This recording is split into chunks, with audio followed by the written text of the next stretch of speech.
Hi all, എല്ലാവർക്കും secret PSCയിലേക്ക് സ്വാഗതം. ഇന്ന് നമ്മൾ നോക്കാനായിട്ട് പോകുന്നത് 9ാം ക്ലാസ്സിലെ 8ാമത്തെ ചാപ്റ്ററാണ്. സോഷ്യൽ സയൻസ് ജോഗ്രഫിയിലെ 8ാമത്തെ ചാപ്റ്ററാണ്. തീരങ്ങളിലൂടെ എന്നാണ് ഈ ഒരു ചാപ്റ്ററിൻ്റെ പേര്. ഇപ്പോൾ നമുക്കറിയാം PSC പഠിക്കുന്നവർ കാണുന്നുണ്ടെങ്കിൽ ഇന്ത്യ ഭൂപ്രകൃതി എന്ന് പറയുന്ന ഒരു ടോപ്പിക്ക് തന്നെ വരുന്നുണ്ട് ഇന്ത്യൻ ജോഗ്രഫിയുമായി ബന്ധപ്പെട്ട് പഠിക്കേണ്ടത് അല്ലേ. അപ്പോൾ ഇന്ത്യൻ ജോഗ്രഫിയിലെ പ്രധാനപ്പെട്ട ഒരു SCRT ചാപ്റ്ററാണ് ഈ എട്ടാമത്തെ ചാപ്റ്ററായ തീരങ്ങളിലൂടെ എന്ന് പറയുന്ന ചാപ്റ്റർ. ഓക്കെ, അപ്പോൾ നമ്മുടെ ആദ്യത്തെ ചാപ്റ്റേഴ്സ് ഒക്കെ കംപ്ലീറ്റ് ചെയ്തിട്ടുണ്ട്. അതുപോലെ തന്നെ പുതിയ SCRT ക്ലാസ്സുകൾ 5ാം ക്ലാസ് മുതൽ 10ാം ക്ലാസ് വരെയുള്ള എല്ലാ ക്ലാസ്സുകളും എടുക്കുന്നുണ്ട്. പ്രീവിയസ് ക്വസ്റ്റിന് ആൻസേഴ്സ് സബ്ജക്റ്റ് വൈസ് ആയിട്ടും ടോപ്പിക് വൈസ് ആയിട്ടും ചെയ്യുന്നുണ്ട്.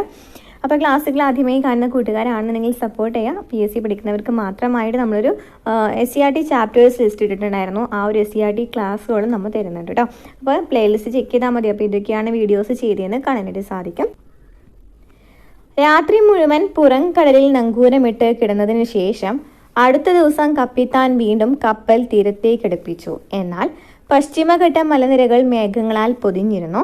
കനത്ത മഴയും ഉണ്ടായിരുന്നു. അതിനാൽ നാവികർക്ക് പ്രദേശം തിരിച്ചറിയാൻ കഴിഞ്ഞില്ല. എന്നിരുന്നാലും പിറ്റേ ദിവസം മെയ് 20-ന് ഫോർമോസ കുന്നുകൾ കടന്നപ്പോൾ മുതൽക്കേ വാസ്കോഡ ഗാമ കോഴിക്കോട് നഗരത്തിന് പിന്നിലായി ഒരു മതില് പോലെ ഉയർന്നു കാണപ്പെട്ടിരുന്ന പർവ്വതങ്ങളെ ശ്രദ്ധിച്ചിരുന്നു. ഒടുവിൽ അന്നേ ദിവസം വൈകുന്നേരത്തോടെ ഗാമയുടെ ആ ചെറുകൂട്ടം പായ്ക്കപ്പലുകൾ കാപ്പാട് എന്ന കുഞ്ഞു പട്ടണത്തിന്റെ തീരത്തു നിന്നും ഏകദേശം 5 മൈലുകൾ മാറി നങ്കൂരമിട്ടു. ഗാമയും കൂട്ടരും കാണാൻ ഏറെ ആഗ്രഹിച്ചിരുന്ന കോഴിക്കോട് നഗരത്തിൽ നിന്നും വെറും 7 മൈലുകൾ വടക്ക് മാറിയാണ് ഈ ചെറു പട്ടണം സ്ഥിതി ചെയ്യുന്നത്. അതായത് ഇവിടെ നമുക്ക് കാണാനായിട്ട് സാധിക്കുന്നത് യൂറോപ്യന്മാരുടെ വരവെന്ന് പറയുന്ന ഒരു ഭാഗം ഉണ്ടല്ലോ. നമുക്കറിയാം ഈ ഒരു സെയിം തന്നെ അല്ലേ, ഈ ഒരു പരിഭാഷ സെയിം തന്നെ നമ്മൾ ഏതോ ഒരു SCRTയിൽ ഇതുപോലെ തന്നെ കൊടുത്തിട്ടുണ്ടായിരുന്നു. എനിക്ക് തോന്നുന്നു യൂറോപ്യന്മാരുടെ വരവുമായി ബന്ധപ്പെട്ട് വരുന്ന ഒരു SCRT ചാപ്റ്റർ ആയിരുന്നു. അപ്പോൾ അതിൽ ഈ ഒരു ഭാഗം വന്നിട്ടുണ്ടായിരുന്നു അല്ലേ. അപ്പോൾ ആ ഒരു ഈ നമ്മുടെ വാസ്കോഡ ഗാമ ആദ്യമായിട്ട് ഈ കോഴിക്കോട് കാപ്പാട് സ്ഥലത്തേക്കാണ് എത്തുന്നത്. അപ്പോൾ അവർ യാത്ര ചെയ്ത കാര്യങ്ങളെ കുറിച്ചിട്ടാണ് ഇവിടെ പറയുന്നത്. താമസിയാതെ ഗാമ ആ നഗരത്തിന് തൊട്ടു മുന്നിലായി നങ്കൂരമിട്ട് നിലയുറപ്പിച്ചു. എന്നാൽ സുരക്ഷാ കാരണങ്ങളാൽ മെയ് 27-ന് സാമൂതിരിയുടെ നാവികൻ അദ്ദേഹത്തെ പന്തലായനിലേക്ക് നയിച്ചു. അങ്ങനെ ഏകദേശം 13 മൈലുകൾ വടക്കുമാറി ഗാമ പന്തലായനിൽ നങ്കൂരമുറപ്പിച്ചു. തുടർന്ന് ഓഗസ്റ്റ് 23 വരെ 88 ദിവസങ്ങളോളം അവരവിടെ തങ്ങി. ഓഗസ്റ്റ് 23-ന് ഗാമയും കൂട്ടരും ഒരിക്കൽ കൂടി തങ്ങളുടെ സ്ഥാനം മാറ്റി. കോഴിക്കോട് തുറമുഖത്ത് നിന്നും ഏകദേശം 12 മൈലുകൾ മാറി കാറ്റിന്റെ ശല്യമില്ലാത്ത മറ്റൊരു ഭാഗത്തായി നിലയുറപ്പിച്ചു. ആ സമയം മുതൽ ഒടുവിൽ തിരികെ പോകുന്ന ദിവസമായ ഓഗസ്റ്റ് മാസം 30-ാം തീയതി ഉച്ചവരെ വാസ്കോഡ ഗാമ കോഴിക്കോട് നഗരത്തിലൂടെ ചുറ്റി നടന്ന കാഴ്ചകൾ കണ്ടും അന്തരീക്ഷ സ്ഥിതിക്കനുസരിച്ച് പുറംകടലിൽ നങ്കൂരമിട്ട് കിടന്നു. തീരത്തടുത്തും സാമൂതിരിയുമായി ബന്ധം സ്ഥാപിക്കേണ്ടതിന്റെ ആവശ്യകത കണക്കിലെടുത്ത് ഇടയ്ക്കിടയ്ക്ക് സാമൂതിരിയെ സന്ദർശിച്ചും സമയം ചെലവഴിച്ചു.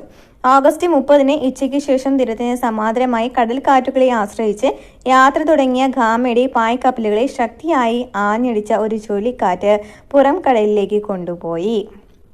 അപ്പോൾ ഇവിടെ എന്താണ്, സമുദ്രസഞ്ചാര രേഖകൾ ശേഖരിച്ച് പ്രസിദ്ധീകരിക്കുന്ന ഹാക്ലൂട്ട് സൊസൈറ്റി തയ്യാറാക്കിയ A journal of the first voyage of Vasco da gamma എന്ന അമൂല്യവും ഏറെ പഴക്കം ചെന്നതുമായ പുസ്തകത്തിൽ നിന്നെടുത്ത ഒരു ഭാഗത്തിന്റെ മലയാള പരിഭാഷയാണ് നിങ്ങൾ വായിച്ചത്.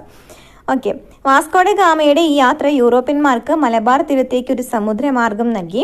ഇതോടെ കേരളമാകെയും മലബാർ തീരം പ്രത്യേകിച്ച് വലിയ മാറ്റങ്ങൾക്ക് വിധേയമായി. അപ്പം മലബാർ തീരമാണ് വലിയ മാറ്റങ്ങൾക്ക് വിധേയമാകുന്നത്. അതിമനോഹരവും പ്രകൃതി വിഭവങ്ങളാൽ സമ്പന്നവുമായ ഈ തീരങ്ങളിലൂടെയുള്ള യൂറോപ്യന്മാരുടെ കടന്നുവരവോടെ ഇന്ത്യയുടെ ചരിത്രം തന്നെ മാറ്റി എഴുതപ്പെട്ടു. ലക്ഷദ്വീപുകളുടെയും ആൻഡമാൻ നിക്കോബർ ദ്വീപുകളുടെയും തീരങ്ങൾ ഉൾപ്പെടെ ഇന്ത്യക്ക് ഏകദേശം 7517 കിലോമീറ്റർ നീളത്തിൽ തീരദേശമുണ്ട്. ഓക്കെ, അപ്പോൾ ഇന്ത്യയിൽ ലക്ഷദ്വീപും ആൻഡമാൻ നിക്കോബറുടെ തീരങ്ങളും കൂടെ നോക്കുകയാണെന്നുണ്ടെങ്കിൽ ഏകദേശം 7517 കിലോമീറ്റർ ആണ് തീരദേശമുള്ളത്.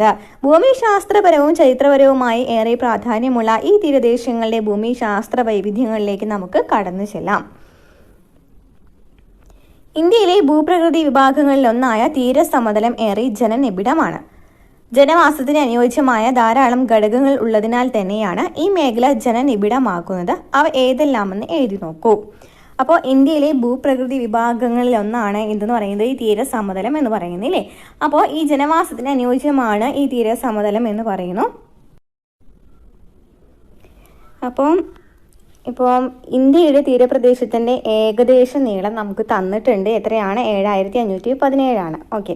അപ്പോൾ ഇവിടെ നമുക്ക് ചോദിച്ചിരിക്കുന്നത് എന്താണ്? തീര സമതലം എന്ന് പറയുന്നത് ജനവാസത്തിന് അനുയോജ്യമാണ്. എന്തൊക്കെ ഘടകങ്ങൾ കൊണ്ടാണ് ഈ മേഖലയിൽ ജനങ്ങൾ താമസിക്കുന്നതെന്നാണ് ചോദിച്ചിരിക്കുന്നത്. എന്താണ്? സമതല ഭൂപ്രകൃതി, അനുയോജ്യമായ കാലാവസ്ഥ, ജലലഭ്യത, പിന്നെ ഏതാ വരാം? ജലലഭ്യത, വർദ്ധിച്ച തൊഴിലവസരങ്ങൾ കൂടുതലാണ്. അതുപോലെ തന്നെ മെച്ചപ്പെട്ട ഗതാഗത സൗകര്യങ്ങളുമുണ്ട്. ഇനി സ്ഥാനം, ഭൂപ്രകൃതി സവിശേഷതകൾ എന്നിവയുടെ അടിസ്ഥാനത്തിൽ ഇന്ത്യൻ തീരസമതലത്തെ രണ്ടായിട്ട് തിരിക്കാനായിട്ട് പറ്റും. എങ്ങനെയൊക്കെയാണ്? പടിഞ്ഞാറൻ തീരസമതലം എന്നും അതുപോലെ തന്നെ കിഴക്കൻ തീരസമതലം എന്നും നമുക്ക് രണ്ടായിട്ട് ഡിവൈഡ് ചെയ്യാനായിട്ട് സാധിക്കും അല്ലേ?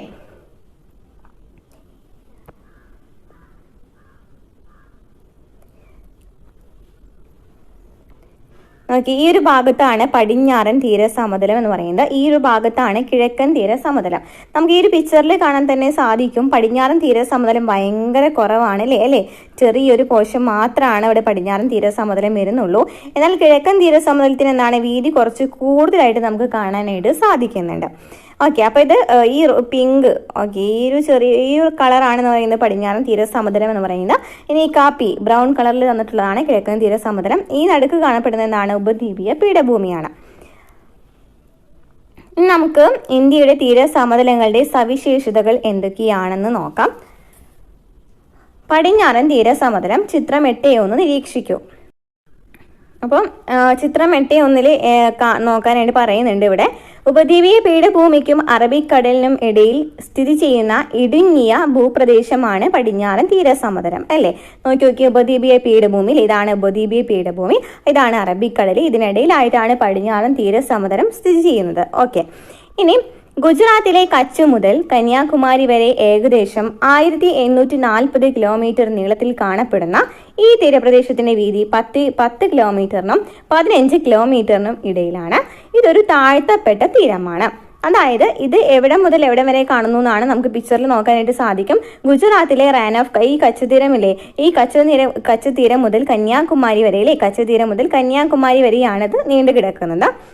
പിന്നെ അതുപോലെ തന്നെ വീതി എന്ന് പറയുന്നത് 10 കിലോമീറ്ററിനും 15 കിലോമീറ്ററിനും ഇടയിലാണ്. അതുപോലെ തന്നെ ഈ പടിഞ്ഞാറൻ തീരസമതലം ഒരു താഴ്ത്തപ്പെട്ട തീരമാണ്. എന്താണ് താഴ്ത്തപ്പെട്ട തീരം എന്ന് വെച്ചാൽ? താഴ്ത്തപ്പെട്ട തീരം എന്ന് വെച്ചാൽ തീരപ്രദേശങ്ങളിൽ ഉദ്യാനം പോലുള്ള ഭൗമ പ്രവർത്തനത്താൽ തീരദേശത്തെ കരഭാഗം ഉയരുകയോ അല്ലെങ്കിൽ സമുദ്രനിരപ്പ് താഴുകയോ ചെയ്യുന്നു. ഇതിന്റെ ഫലമായിട്ട് ഇത് എന്താണ് പറയുന്നത്? ശരി, ഉയർത്തപ്പെട്ട തീരങ്ങളെ കുറിച്ചിട്ടാണ് പറയുന്നത് കേട്ടോ. താഴ്ത്തപ്പെട്ട തീരമുണ്ട്, ഉയർത്തപ്പെട്ട തീരമുണ്ട്. ഉയർത്തപ്പെട്ട തീരം എന്ന് വെച്ചാൽ എന്താണെന്നാണ് പറയുന്നത്? അതായത് സമുദ്രനിരപ്പ് താഴ്ന്നു, അതുപോലെ തന്നെ കരഭാഗം ഉയർന്നു. അങ്ങനെയാണ് നമ്മൾ പറയുന്നത് ഉയർത്തപ്പെട്ട തീരം എന്ന് പറയുന്നത്. ഓക്കെ. അപ്പോൾ തീരപ്രദേശങ്ങളിൽ ഉദ്യാനം പോലുള്ള ഭൗമ പ്രവർത്തനത്താൽ തീരദേശത്തെ കരഭാഗം ഉയരുകയും സമുദ്രനിരപ്പ് താഴുകയോ ചെയ്യുന്നു. ഇതിന്റെ ഫലമായി കടൽ പിൻവാങ്ങി രൂപപ്പെടുന്ന തീരങ്ങളാണ് ഉയർത്തപ്പെട്ട തീരങ്ങൾ. ഇതിന്റെ ഫലമായിട്ട് കടൽ പിൻവാങ്ങി രൂപപ്പെടുന്ന തീരങ്ങളെയാണ് എന്ന് പറയുന്നത് ഉയർത്തപ്പെട്ട തീരങ്ങൾ എന്ന് പറയുന്നത്. ഇനി അവതരണം പോലുള്ള ഭൗമ പ്രവർത്തനങ്ങൾ നടക്കുമ്പോൾ തീരദേശത്തെ കരഭാഗം താഴുകയോ സമുദ്ര ജലനിരപ്പ് ഉയരുകയോ ചെയ്യുന്നു. ഓക്കെ. അപ്പോൾ ഇവിടെ കരഭാഗം താഴ്ന്നു, അത് കാരണം നമുക്ക് പറയാം താഴ്ത്തപ്പെട്ട തീരങ്ങൾ എന്ന് പറയാം. ഓക്കെ. അപ്പോൾ കരഭാഗം താഴുകയോ അല്ലെങ്കിൽ സമുദ്ര ജലനിരപ്പ് ഉയരുകയോ ചെയ്യുന്നതിന്റെ ഫലമായിട്ട് കരയിലേക്ക് കടൽ കയറി രൂപപ്പെട്ട തീരങ്ങളാണ് താഴ്ത്തപ്പെട്ട തീരങ്ങൾ. കരയിലേക്ക് കടൽ കയറി രൂപപ്പെട്ട തീരങ്ങളെയാണ് താഴ്ത്തപ്പെട്ട തീരങ്ങൾ എന്ന് പറയുന്നത്. അപ്പോൾ എന്താ പറഞ്ഞത്? താഴ്ത്തപ്പെട്ട തീരമുണ്ട്, ഉയർത്തപ്പെട്ട തീരമുണ്ട്. ഉയർത്തപ്പെട്ട തീരം എന്ന് വെച്ചാൽ എന്തായിരിക്കും? കരഭാഗം ഉയർന്നതായിരിക്കും അല്ലേ? അപ്പോൾ ഓക്കെ. അപ്പോൾ കരഭാഗം ഉയർന്നതായിരിക്കും, അതുപോലെ തന്നെ കടൽ പിൻവാങ്ങിപ്പോയി. എന്നാൽ താഴ്ത്തപ്പെട്ട തീരങ്ങൾ എന്ന് വെച്ചാൽ എന്താണ്? കരഭാഗം താഴ്ന്നു, അതായത് കടലിൽ കരയിലേക്ക് കയറി, അതാണ് താഴ്ത്തപ്പെട്ട തീരങ്ങൾ. അപ്പോൾ പടിഞ്ഞാറൻ തീരസമതലം എന്ന് വെച്ചാൽ എന്താണ്? താഴ്ത്തപ്പെട്ട തീരങ്ങളാണ്. അപ്പോൾ എന്ന് വെച്ചാൽ എന്താണ്? കരയിലേക്ക് കടൽ കയറിയിട്ടുണ്ടായിരിക്കും എന്ന് ആലോചിച്ച് വെച്ചിരിക്കാം. ഓക്കെ. ഇനി പടിഞ്ഞാറൻ തീരസമതലത്തിന്റെ മറ്റൊരു സവിശേഷതയാണ് തീരത്തോടടുത്ത് കാണപ്പെടുന്ന കായലുകൾ. അപ്പോൾ പടിഞ്ഞാറൻ തീരസമതലത്തിലാണ് എന്ത് കാണപ്പെടുന്നത്? കായലുകൾ കാണപ്പെടുന്നത്. നമുക്കറിയാം, PSC പഠിക്കുന്നവർക്കറിയാം, പ്രീവിയസ് ക്വസ്റ്റ്യൻ ആൻസേഴ്സ് നോക്കുമ്പോൾ, Indian geography previous question answers നോക്കുമ്പോൾ ഈ പടിഞ്ഞാറൻ തീരസമതലവുമായി ബന്ധപ്പെട്ടത് ഏത്, കിഴക്കൻ തീരസമതലവുമായി ബന്ധപ്പെട്ടത് ഏത് എന്നുള്ള ക്വസ്റ്റ്യൻ വരാറുണ്ട് അല്ലേ? ഇത് വേറെ ഏതോ എനിക്ക് തോന്നുന്നു ചെറിയ ഏതോ ഒരു ക്ലാസ്സിലെ SCRT നമ്മൾ ഡീറ്റെയിൽ ആയിട്ട് 2 കോണായിട്ട് പഠിക്കുന്നതാണ്. അപ്പോൾ ഈ പടിഞ്ഞാറൻ തീരസമതലത്തിൽ വരുന്നതാണ് എന്തെന്ന് പറയുന്നത്? കായലുകൾ എന്ന് പറയുന്നത്. പടിഞ്ഞാറൻ തീര സമതലത്തെ 3 ഭാഗങ്ങളായി തിരിക്കാം. ഓക്കെ, 3 ഭാഗങ്ങളായി തിരിക്കാം. ഗുജറാത്ത് തീരം, കൊങ്കൺ തീരം, മലബാർ തീരം. എന്തൊക്കെയാണ് പറഞ്ഞത്? പടിഞ്ഞാറൻ തീരത്തെ നമ്മൾ നേരത്തെ പറഞ്ഞു വീതി കുറവാണെന്ന് പറഞ്ഞു. അതുപോലെ തന്നെ ഇതൊരു താഴ്ത്തപ്പെട്ട സമതലമാണെന്ന് പറഞ്ഞു. അതുപോലെ തന്നെ എന്താ പറഞ്ഞത് 10 മുതൽ 15 മീറ്റർ വരെയാണ് വീതി വരുന്നത്. എത്രയാണ് ഹൈറ്റ് പറഞ്ഞത്? എത്രയാണ്? ഏകദേശം 1840 കിലോമീറ്റർ നീളത്തിലാണ് കാണപ്പെടുന്നത്. അതുപോലെ തന്നെ റാൻ ഓഫ് കച്ച് മുതൽ കന്യാകുമാരി വരെയാണത് നീണ്ടു കിടക്കുന്നത്. പിന്നെന്താ പറഞ്ഞത്? ഉപദ്വീപീയ പീഠഭൂമിക്കും അതുപോലെ തന്നെ അറബിക്കടലിനും ഇടയിലായിട്ടാണ് പടിഞ്ഞാറൻ തീര സമതലം കാണപ്പെടുന്നത്. അപ്പോൾ ഈ പടിഞ്ഞാറൻ തീര സമതലത്തെ 3 ഭാഗങ്ങളായി തിരിക്കാം. ഗുജറാത്ത് തീരം, കൊങ്കൺ തീരം, മലബാർ തീരം. ഇനി ഇന്ത്യ തീരപ്രദേശങ്ങൾ നമുക്ക് വീണ്ടും ഒരു പിക്ചർ തന്നിട്ടുണ്ട്. ഇവിടെ നമ്മൾ പറഞ്ഞത് ഏതൊക്കെ തീരങ്ങളാണ് പടിഞ്ഞാറൻ തീര സമതലത്തിൽ വരുന്നത്? ഗുജറാത്ത് തീരം, കൊങ്കൺ തീരം, മലബാർ തീരം അല്ലേ? നോക്കിയൊക്കെ ഇവിടെ നമുക്ക് നോക്കുകയാണെന്നുണ്ടെങ്കിൽ ഗുജറാത്ത് തീരം കാണാനായിട്ട് സാധിക്കുന്നില്ല. ഇതാണ് ഗുജറാത്ത് തീരം. ഓക്കെ, ഇനി ഇതാണ് കൊങ്കൺ തീരം. ഇതാണ് കൊങ്കൺ തീരം. നെക്സ്റ്റ് നോക്കുകയാണെന്നുണ്ടെങ്കിൽ മലബാർ തീരവും കാണാനായിട്ട് സാധിക്കും. അപ്പോൾ നോക്കി ഗുജറാത്ത് തീരം, അതുപോലെ തന്നെ കൊങ്കൺ തീരം, പിന്നെന്താണ് മലബാർ തീരം എന്നിവയാണ് പടിഞ്ഞാറൻ തീര സമതലത്തിൽ വരുന്നത്. ഇനി നമുക്ക് ഓരോന്നും നോക്കാം. ഗുജറാത്ത് തീര സമതലം. റാൻ ഓഫ് കച്ച് ചതുപ്പ് പ്രദേശവും കച്ച് സൗരാഷ്ട്ര മേഖലകളുടെ തീരപ്രദേശങ്ങളും ദാമൻ ദിയു, ദാദ്ര നഗർ ഹവേലി കേന്ദ്രഭരണ പ്രദേശങ്ങളും ഉൾപ്പെടുന്നതാണ് ഗുജറാത്ത് തീര സമതലം. അപ്പോൾ ഗുജറാത്ത് തീര സമതലം എന്ന് വെച്ചാൽ റാൻ ഓഫ് കച്ച് ചതുപ്പ് പ്രദേശവും അതുപോലെ തന്നെ കച്ച് സൗരാഷ്ട്ര മേഖലകളുടെ തീരപ്രദേശങ്ങളും ദാമൻ ദിയു, ദാദ്ര നഗർ ഹവേലി കേന്ദ്രഭരണ പ്രദേശങ്ങളും ഉൾപ്പെടുന്നതാണ് എന്തെന്ന് പറയുന്നത്? ഗുജറാത്ത് തീര സമതലം എന്ന് പറയുന്നത്. ഇനി സബർമതി, മാഹി തുടങ്ങിയ നദികളുടെ എക്കൽ നിക്ഷേപണ ഫലമായാണ് ഈ തീരസമതല ഭാഗം ഉൾപ്പെട്ടിട്ടുള്ളത്. സബർമതി, മാഹി തുടങ്ങിയ നദികളുടെ എക്കൽ നിക്ഷേപണ ഫലമായിട്ടാണ് ഈ ഗുജറാത്ത് തീരസമതലം രൂപപ്പെട്ടിരിക്കുന്നതെന്ന് പറയണം അല്ലെ? ഗുജറാത്തിലാണ് സബർമതിയൊക്കെ വരുന്നില്ലേ? ഇനി ചെറുതും വലുതുമായ ദ്വീപുകൾ, ഉപദ്വീപുകൾ, കടലിടുക്കുകൾ, ചതുപ്പ് നിലങ്ങൾ, വേലിയേറ്റ ചാലുകൾ, അതുപോലെ തന്നെ കുന്നുകൾ തുടങ്ങിയവ ഈ മേഖലയുടെ പ്രധാന സവിശേഷതകളാണ്. അപ്പോൾ ഗുജറാത്ത് തീരസമതലം എന്ന് പറയുന്നത് റാൻ ഓഫ് കച്ച് ചതുപ്പ് പ്രദേശങ്ങളും അതുപോലെ തന്നെ ദാമൻ ദിയു, ദാദ്ര നഗർ ഹവേലി എന്ന് പറയുന്ന കേന്ദ്രഭരണ പ്രദേശങ്ങളൊക്കെ ഉൾപ്പെടുന്നതാണ് ഈ ഗുജറാത്ത് തീരസമതലം എന്ന് പറയുന്നത്. ഗുജറാത്ത് മാത്രമല്ല എന്ന് ആലോചിച്ച് വെച്ചിരിക്കാം. അതുപോലെ തന്നെ സബർമതി, മാഹി തുടങ്ങിയ നദികളുടെ എക്കൽ നിക്ഷേപണ ഫലമായിട്ടാണ് ഇത് രൂപപ്പെട്ടിട്ടുള്ളത്. അതുപോലെ തന്നെ ഇവിടെ കുറേ ദ്വീപുകൾ, ചെറുതും വലുതുമായ ദ്വീപുകളും ഉപദ്വീപുകളും കടലിടുക്കുകളും ചതുപ്പ് നിലങ്ങളും വേലിയേറ്റ ചാലുകളും കുന്നുകളൊക്കെ ഇവിടെ കാണപ്പെടുന്നുണ്ട്. ഈ ഗുജറാത്ത് തീരസമതലത്തിൽ കാണപ്പെടുന്നുണ്ട്. ഇനി കപ്പലുകളുടെ ശവപ്പറമ്പ് എന്നറിയപ്പെടുന്ന അലാങ് കടൽ തീരവും. ഓക്കെ, അപ്പൊ അലാങ് കടൽ തീരത്തെയാണ് എന്നറിയപ്പെടുന്നത് കപ്പലുകളുടെ ശവപ്പറമ്പ് എന്നറിയപ്പെടുന്നത്. കപ്പലുകളുടെ ശവപ്പറമ്പ് എന്നറിയപ്പെടുന്നത് എന്താണ്? അലാങ് കടൽ തീരമാണ്. പരുത്തി തുണി വ്യവസായ കേന്ദ്രങ്ങളായ സൂറത്തും വഡോദരയും മത്സ്യബന്ധന ഹാർബറായ വെരാവലും ചരിത്ര പ്രാധാന്യമുള്ള ദണ്ഡി കടപ്പുറവും നിരവധിയായ ഉപ്പുപാടങ്ങളുമെല്ലാം ഗുജറാത്ത് തീര സമതലത്തിലെ ജനജീവിതത്തിന്റെ അടയാളപ്പെടുത്തലുകളാണ്. അപ്പൊ എവിടെ എന്താ പറയുന്നത്? കപ്പലുകളുടെ ശവപ്പറമ്പ് എന്നറിയപ്പെടുന്ന ഇതാണ് അലാങ് കടൽ തീരമാണ്. അതുപോലെ തന്നെ പരുത്തി തുണി വ്യവസായ കേന്ദ്രങ്ങളാണ് സൂറത്തും വഡോദരയൊക്കെ. അതുപോലെ തന്നെ മത്സ്യബന്ധന ഹാർബർ ആയിട്ടുള്ള വെരാവലും, അതുപോലെ തന്നെ നമുക്കറിയാം ദണ്ഡി കടപ്പുറത്ത് നിന്നാണ് എന്ത് ആരംഭിക്കുന്നത്? ഉപ്പു സത്യാഗ്രഹമൊക്കെ ആരംഭിക്കുന്നില്ലേ? അപ്പൊ ചരിത്ര പ്രാധാന്യമുള്ള ദണ്ഡി കടപ്പുറം, അതുപോലെ തന്നെ നിരവധി ഉപ്പു പാടങ്ങളൊക്കെ ഇവിടെ കാണപ്പെടുന്നുണ്ട്. ഈ ഗുജറാത്ത് തീര സമതലത്തിൽ കാണപ്പെടുന്നുണ്ട്. ഓക്കെ, ഇനി നെക്സ്റ്റ് പറയുന്നത് റാൻ ഓഫ് കച്ച് എന്താന്ന് പറയുന്നുണ്ട്. നോക്കി റാൻ ഓഫ് കച്ച് ലവണ ചതുപ്പ് നിലം എന്ന് പറഞ്ഞിട്ട് ഒരു പിക്ചർ നമുക്ക് കണ്ടു അല്ലേ? ഇന്ത്യ പാക് അതിർത്തി പ്രദേശമായ കച്ചിലെ ഒരു ലവണ ചതുപ്പ് നിലമാണ് റാൻ ഓഫ് കച്ച്. അതായത് ഇന്ത്യ പാകിസ്ഥാൻ അതിർത്തി പ്രദേശമാണ് എന്തെന്ന് പറയുന്നത്? കച്ച് എന്ന് പറയുന്നത് അല്ലേ? ഈ കച്ചിലെ ഒരു ലവണ ചതുപ്പ് നിലമാണ് റാൻ ഓഫ് കച്ച്. ഗുജറാത്തി ഭാഷയിൽ റേൻ എന്നാൽ മരുഭൂമി എന്നാണ് അർത്ഥം വരുന്നത്. റേൻ എന്ന് വെച്ചാൽ എന്താണ്? മരുഭൂമി എന്നാണ് ഗുജറാത്തി ഭാഷയിൽ അർത്ഥം വരുന്നത്. അതിനാലാണ് ആ ഒരു റാൻ ഓഫ് കച്ച് എന്ന് പറയുന്ന പേര് വന്നത്. മഴക്കാലങ്ങളിൽ വെള്ളക്കെട്ടുകളായി രൂപപ്പെടുന്ന ഇവ മഴ മാറുന്നതോടെ വരണ്ട ലവണ മരുഭൂമി പ്രദേശമായി മാറുന്നു.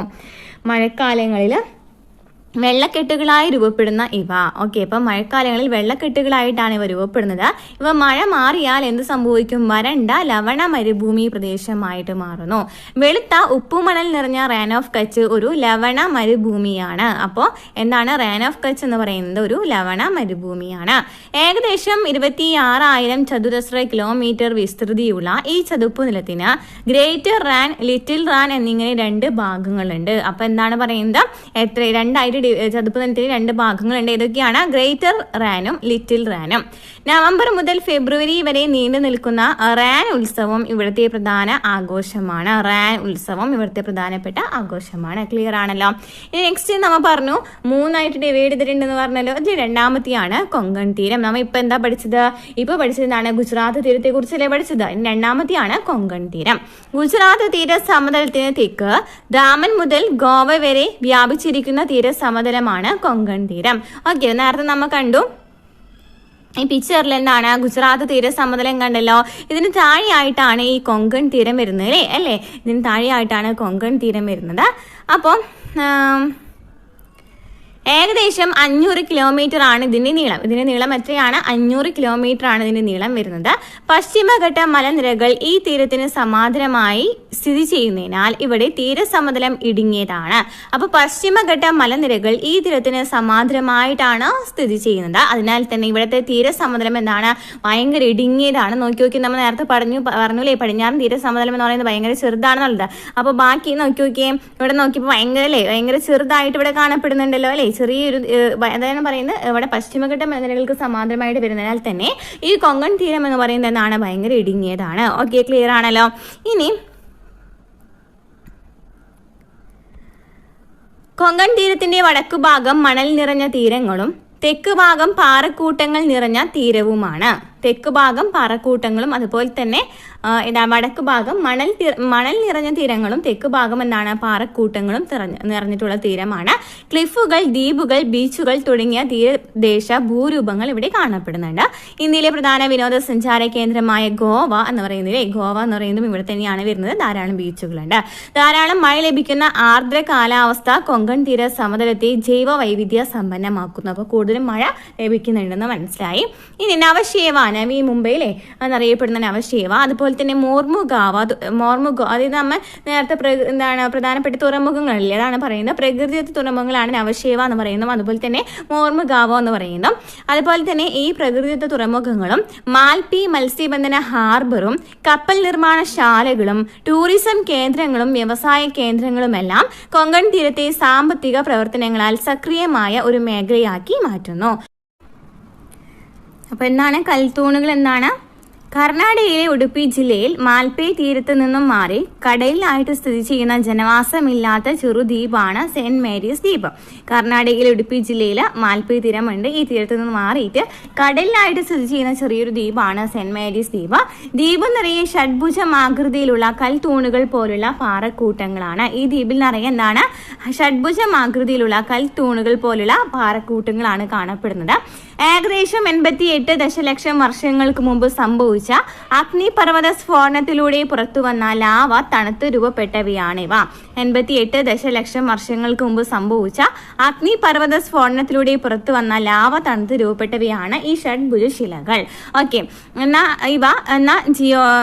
ഇവ പിന്നെന്താണ്? കോളംനാർ ജോയിൻസ് എന്ന ജിയോളജീയ ശിലാമാതൃകയാണിത്. ഇതൊരു പ്രധാന വിനോദസഞ്ചാര കേന്ദ്രം കൂടിയാണ്. ഇനി നെക്സ്റ്റ് വരുന്നത് മലബാർ തീരം. മംഗലാപുരം മുതൽ കന്യാകുമാരി വരെ വ്യാപിച്ചിരിക്കുന്ന മലബാർ തീരത്തിന് ഏകദേശം 580 കിലോമീറ്റർ ദൈർഘ്യമാണുള്ളത്. അപ്പോൾ മലബാർ തീരം 580 കിലോമീറ്റർ ദൈർഘ്യമാണുള്ളത്. മംഗലാപുരം മുതൽ കന്യാകുമാരി വരെയാണ് മലബാർ തീരം വ്യാപിച്ചു കിടക്കുന്നത്. കൊങ്കൺ തീരത്തേക്കാൾ വീതി കൂടുതലാണ് ഈ തീരത്തിന്. അതായത് നേരത്തെ നമ്മൾ പറഞ്ഞു കൊങ്കൺ തീരത്തിന് സമാന്തരമായിട്ട് പശ്ചിമഘട്ട മലനിരകളുള്ള കാരണം അവിടെ വീതി കുറവാണെന്ന് പറഞ്ഞു. എന്നാൽ അതിനെ അപേക്ഷിച്ച് നോക്കുകയാണെന്നുണ്ടെങ്കിൽ മലബാർ തീരത്തിന് കുറച്ചുകൂടി വീതി കൂടുതലുണ്ട് എന്ന് പറയുന്നു അല്ലേ. ഇനി ക്ലിഫുകൾ, കടൽ സ്തംഭങ്ങൾ, ബീച്ചുകൾ, അഴിമുഖങ്ങൾ, പൊഴികൾ തുടങ്ങിയ നിരവധി ഭൂരൂപങ്ങൾ മലബാർ തീരത്തും കാണാം. എന്താണ്? സ്തംഭങ്ങൾ, ബീച്ചുകൾ, അഴിമുഖങ്ങൾ, പൊഴികൾ തുടങ്ങി നിരവധി തീരഭൂരൂപങ്ങളും മലബാർ തീരത്ത് കാണാനായിട്ട് സാധിക്കാം. ഇവിടെ മറ്റൊരു സവിശേഷതയാണ് കായലുകൾ. കായലുകൾ നമുക്കറിയാം കേരളമൊക്കെ വരുന്നത് ഈ ഒരു ഭാഗത്തല്ലേ, മലബാർ തീരത്ത്. അപ്പോൾ വേമ്പനാട്ട് കായൽ ഇതിൽ പ്രധാനമാണ്. ഏറ്റവും വലിയ കായൽ ഏതാണ്? വേമ്പനാട്ട് കായലാണ്. ഇവിടെ കായലുകളും തടാകങ്ങളും കനാലുകൾ വഴി ബന്ധിപ്പിച്ച് ജലഗതാഗതം സാധ്യമാക്കുന്നു. കോട്ടപ്പുറം മുതൽ കൊല്ലം വരെ ഇത്തരത്തിൽ ഗതാഗത യോഗ്യമാണ്. ഇന്ത്യയിലെ പ്രധാന ദേശീയ ജലപാതകളിലൊന്നാണ് NW3. NW3 ആണ് ഏറ്റവും നമ്മളെ കേരളത്തിലെ ഏറ്റവും അല്ലേ പ്രധാനപ്പെട്ട ഒരു ദേശീയ, അതായത് ഇന്ത്യയിലെ പ്രധാനപ്പെട്ട ദേശീയ ജലപാതകൾ എത്രയെണ്ണം ഉണ്ട്? 5 ഉള്ളത്. അപ്പോൾ ഇതിലെ 3ാമത്തെ ദേശീയപാതയാണ് എന്ന് പറയുന്നത് NW3 എന്ന് പറയുന്നത് കൊല്ലം ടു കോഴിക്കോടാണ് കണക്ട് ചെയ്തിരിക്കുന്നത്. എപ്പോഴും PSC ചോദിക്കുന്ന ഒരു ക്വസ്റ്റ്യൻ ആണ് NW3 ഏത് ഭാഗമാണ്? കൊല്ലം ടു കോട്ടപ്പുറം അല്ലെങ്കിൽ കൊല്ലം ടു കോഴിക്കോട് ആണ് ആൻസർ വരാറ് കേട്ടോ. ഇനി വർക്കല, ഏഴിമല, ബേക്കൽ തുടങ്ങിയ പ്രദേശങ്ങളിൽ തീരങ്ങൾ ഉയർന്നു കാണപ്പെടുന്നു. ഇവിടെ ക്ലിഫ് പോലുള്ള ഭൂരൂപങ്ങളും കാണാനായിട്ട് സാധിക്കും. മുഴുപ്പിലങ്ങാട്, ചാവക്കാട്, കോവളം തുടങ്ങിയ ബീച്ചുകൾ ധാരാളം വിനോദസഞ്ചാരികളെ ആകർഷിക്കുന്നവയാണ്. പൊതുവെ തീരദേശത്തെ തണ്ണീർത്തടങ്ങളും കായലുകളും ദേശാടന പക്ഷികളുടെ പ്രജനന കേന്ദ്രങ്ങളാണ്.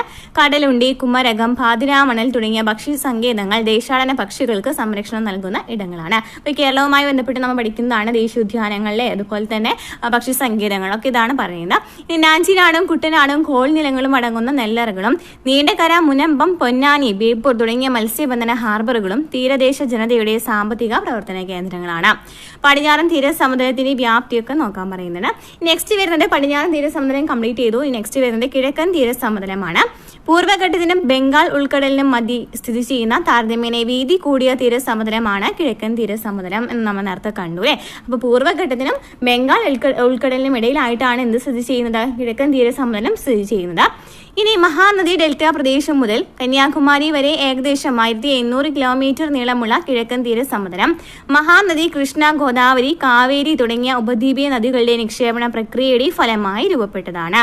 അപ്പോൾ എന്താ പറയുന്നത്? ഈ കിഴക്കൻ തീരസമുദ്രം മഹാനദി, കൃഷ്ണ, ഗോദാവരി, കാവേരി തുടങ്ങിയ നദികളുടെ നിക്ഷേപണ പ്രക്രിയയുടെ ഫലമായി രൂപപ്പെട്ടതാണ്. ഇതെന്ന് പറയുന്ന ഒരു ഉയർത്തപ്പെട്ട തീരമാണ്. അപ്പോൾ കിഴക്കൻ തീരസമുദ്രം എന്ന് വെച്ചാൽ എന്താണ്? കിഴക്കൻ തീരസമുദ്രത്തിലെ നമ്മൾ പറഞ്ഞു എന്താണ്? ഒരു ഉയർത്തപ്പെട്ട തീരമാണ്. ഉയർത്തപ്പെട്ട തീരം എന്ന് വെച്ചാൽ കര കുറച്ചും കൂടി കൂടുതലായിരിക്കും അല്ലേ, നേരത്തെ കണ്ടില്ലേ. അപ്പോൾ എന്താണ്? കിഴക്കൻ തീരസമുദ്രം ഉയർത്തപ്പെട്ട തീരമാണ്. എന്നാൽ പടിഞ്ഞാറൻ തീരസമുദ്രം എന്താണ്? താഴ്ത്തപ്പെട്ട തീരമാണ്. ഇനി പൂർവ്വഘട്ടത്തിന് ബംഗാൾ ഉൾക്കടലിനും ഇടയിലായിട്ടാണ് സ്ഥിതി ചെയ്യുന്നത്. അതുപോലെ തന്നെ മഹാനദി ഡെൽറ്റ പ്രദേശം മുതൽ കന്യാകുമാരി വരെ വ്യാപിച്ചു കിടക്കുന്നുണ്ട്. 1800 കിലോമീറ്ററാണ് നീളം വരുന്നത്. മഹാനദി, കൃഷ്ണ, ഗോദാവരി, കാവേരി തുടങ്ങിയ ഉപദ്വീപീയ നദികളുടെ നിക്ഷേപണ പ്രക്രിയയുടെ ഫലമായിട്ട് രൂപപ്പെട്ടതാണ്. ഇനി മഹാനദി, കൃഷ്ണ, ഗോദാവരി, കാവേരി എന്നീ നദികളുടെ ഡെൽറ്റകൾ ഉൾപ്പെട്ടതാണ് ഈ തീരസമതലം എന്ന് പറയുന്നത്. അപ്പോൾ ഈ കിഴക്കൻ തീരസമതലത്തിൽ പ്രധാനമായിട്ടും പഠിക്കേണ്ടത് വടക്കൻ സിർക്കാർ തീരവും അതുപോലെ തന്നെ കോറമാൻഡൽ തീരവുമാണ്. അപ്പോൾ എന്താണ് വടക്കൻ സിർക്കാർ തീരം? മഹാനദി ഡെൽറ്റ മുതൽ കൃഷ്ണ ഡെൽറ്റ വരെ വ്യാപിച്ചിരിക്കുന്ന തീരസമതല ഭാഗമാണ് വടക്കൻ സിർക്കൻ തീരം. അതുപോലെ തന്നെ ഒഡീഷ, ആന്ധ്രാപ്രദേശ് എന്നീ സംസ്ഥാനങ്ങളുടെ തീരദേശം എന്നും അറിയപ്പെടുന്നത് ഈ വടക്കൻ സിർക്കാർ തീരത്തെയാണ്. ഒഡീഷയിൽ ഇത് ഉൽക്കൽ സമതൽ എന്നും ആന്ധ്രാപ്രദേശിൽ ആന്ധ്രാ സമതലം എന്നുമാണ് അറിയപ്പെടുന്നത്. ഒഡീഷയിൽ ഉൽക്കൽ സമതലം എന്നും ആന്ധ്രാപ്രദേശിൽ ആന്ധ്രാ സമതലം എന്നും അറിയപ്പെടുന്നു. മുഖ്യമായി മഹാനദി, ഗോദാവരി, കൃഷ്ണ എന്നീ നദികളുടെ ഡെൽറ്റ നിക്ഷേപങ്ങൾ ഉൾപ്പെട്ടതാണ് ഈ സമതല ഭാഗം. മഹാനദി, ഗോദാവരി, കൃഷ്ണ എന്നീ നദികളുടെ ഡെൽറ്റ നിക്ഷേപങ്ങൾ ഉൾപ്പെട്ടതാണ് ഈ ഭാഗം. മഹാനദി ഡെൽറ്റയ്ക്ക് തെക്കായി സ്ഥിതി ചെയ്യുന്ന ചിൽക്ക തടാകം ഇന്ത്യയിലെ വലിയ തടാകങ്ങളിൽ ഒന്നാണ്. മഹാനദി ഡെൽറ്റയ്ക്ക് തെക്കായി സ്ഥിതി ചെയ്യുന്ന ചിൽക്ക തടാകം എന്ന് പറയുന്നത് ഇന്ത്യയിലെ ഏറ്റവും വലിയ തടാകങ്ങളിൽ ഒന്നാണ്. ആന്ധ്രയിലെ കൊല്ലേരു തടാകമാണ് കിഴക്കൻ തീരത്തെ മറ്റൊരു പ്രധാന തടാകം. പശ്ചിമ തീരത്തെ അപേക്ഷിച്ച് കിഴക്കൻ തീരത്ത് തുറമുഖങ്ങൾ കുറവാണ്. വിശാഖപട്ടണവും മസൂരി പട്ടണവുമാണ് പ്രധാനപ്പെട്ട തുറമുഖങ്ങൾ വരുന്നത്. ഇനി ശ്രീകാകുളം, ഈസ്റ്റ് ഗോദാവരി, വെസ്റ്റ് ഗോദാവരി തുടങ്ങിയ നെല്ലറകൾ കാണപ്പെടുന്നു. വിശാഖപട്ടണം, മസൂരി പട്ടണം തുടങ്ങിയ മത്സ്യബന്ധന തുറമുഖങ്ങളും തീരജനതയുടെ സാമ്പത്തിക പ്രവർത്തനങ്ങളുടെ കേന്ദ്രങ്ങളായി നിലകൊള്ളുന്നു. നെക്സ്റ്റ് വരുന്നത് കോറമാൻഡൽ തീരമാണ്. കൃഷ്ണ നദി ഡെൽറ്റ മുതൽ കന്യാകുമാരി വരെ നീളുന്ന തീരസമതലമാണ് കോറമാൻഡൽ തീരം. കാവേരി നദി ഡെൽറ്റയും ഈ തീരസമതലത്തിന്റെ ഭാഗമാണ്. കാവേരി നദി ഡെൽറ്റയും ഈ കോറമാൻഡൽ തീരത്തിന്റെ ഭാഗമാണ്. ഈ പ്രദേശങ്ങളിൽ കാണപ്പെടുന്ന ഫലഭൂയിഷ്ടമായ ഡെൽറ്റ എക്കൽ മണ്ണ് കോറമാൻഡൽ തീരസമതലത്തെ നെൽകൃഷിക്ക് അനുയോജ്യമാക്കുന്നു. കോറമാൻഡൽ തീരത്തിന്റെ പ്രധാന തടാകം ഏതാണ്? പുലിക്കാട്ട് തടാകമാണ്. പുലിക്കാട്ട് തടാകത്തിന്റെ തീരത്താണ് ഇന്ത്യയുടെ റോക്കറ്റ് വിക്ഷേപണ കേന്ദ്രമായ ശ്രീഹരിക്കോട്ട സ്ഥിതി ചെയ്യുന്നത്. അപ്പോൾ ഇന്ത്യയിലെ റോക്കറ്റ് വിക്ഷേപണ കേന്ദ്രം ഏതാണ്? ശ്രീഹരിക്കോട്ടയാണ് അല്ലെ. ശ്രീഹരിക്കോട്ട സ്ഥിതി ചെയ്യുന്ന എവിടെയാണ്? പുലിക്കാട് തടാകത്തിന്റെ തീരത്താണ്. അതായത് വടക്കൻ സിർക്കാർ അല്ലേ, കോറമാൻഡൽ തീരത്താണ്. ഇനി പുലിക്കാട് തടാകം, പോയിന്റ് കാലിമർ എന്നീ പക്ഷി സങ്കേതം, പിച്ചവാരം, കണ്ടൽക്കാടുകൾ തുടങ്ങിയവ ഈ തീരസമതലത്തിലെ ജൈവവൈവിധ്യ സംരക്ഷണ കേന്ദ്രങ്ങളാണ്. തമിഴ്നാടും ആന്ധ്രാപ്രദേശുമായിട്ട് കിടക്കുന്നതാണ്.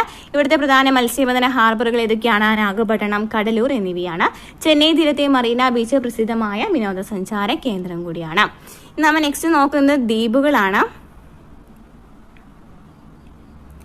ദ്വീപുകളിൽ വരുന്നത് ആൻഡമാൻ നിക്കോബർ ദ്വീപുകളെ കുറിച്ചും പഠിക്കുന്നുണ്ട്. പിന്നെ പ്രധാനമായിട്ടും വരുന്ന തീരഭൂരൂപങ്ങളെ കുറിച്ചിട്ട് ഈ ഒരു ചാപ്റ്ററിൽ പറയുന്നുണ്ട്. പിന്നെ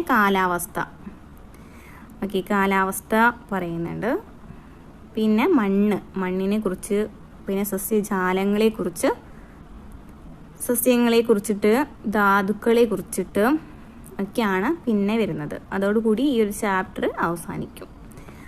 തീരദേശങ്ങൾ നേരിടുന്ന വെല്ലുവിളികളെ കുറിച്ച് പറയുന്നുണ്ട്. ഓക്കെ, അപ്പോൾ നമുക്ക് നെക്സ്റ്റ് നോക്കാം. ദ്വീപുകൾ കേട്ടോ. പ്രധാനപ്പെട്ട ദ്വീപുകൾ ഏതാണ്? ലക്ഷദ്വീപും ആൻഡമാൻ നിക്കോബർ ദ്വീപുകളാണ് അല്ലേ.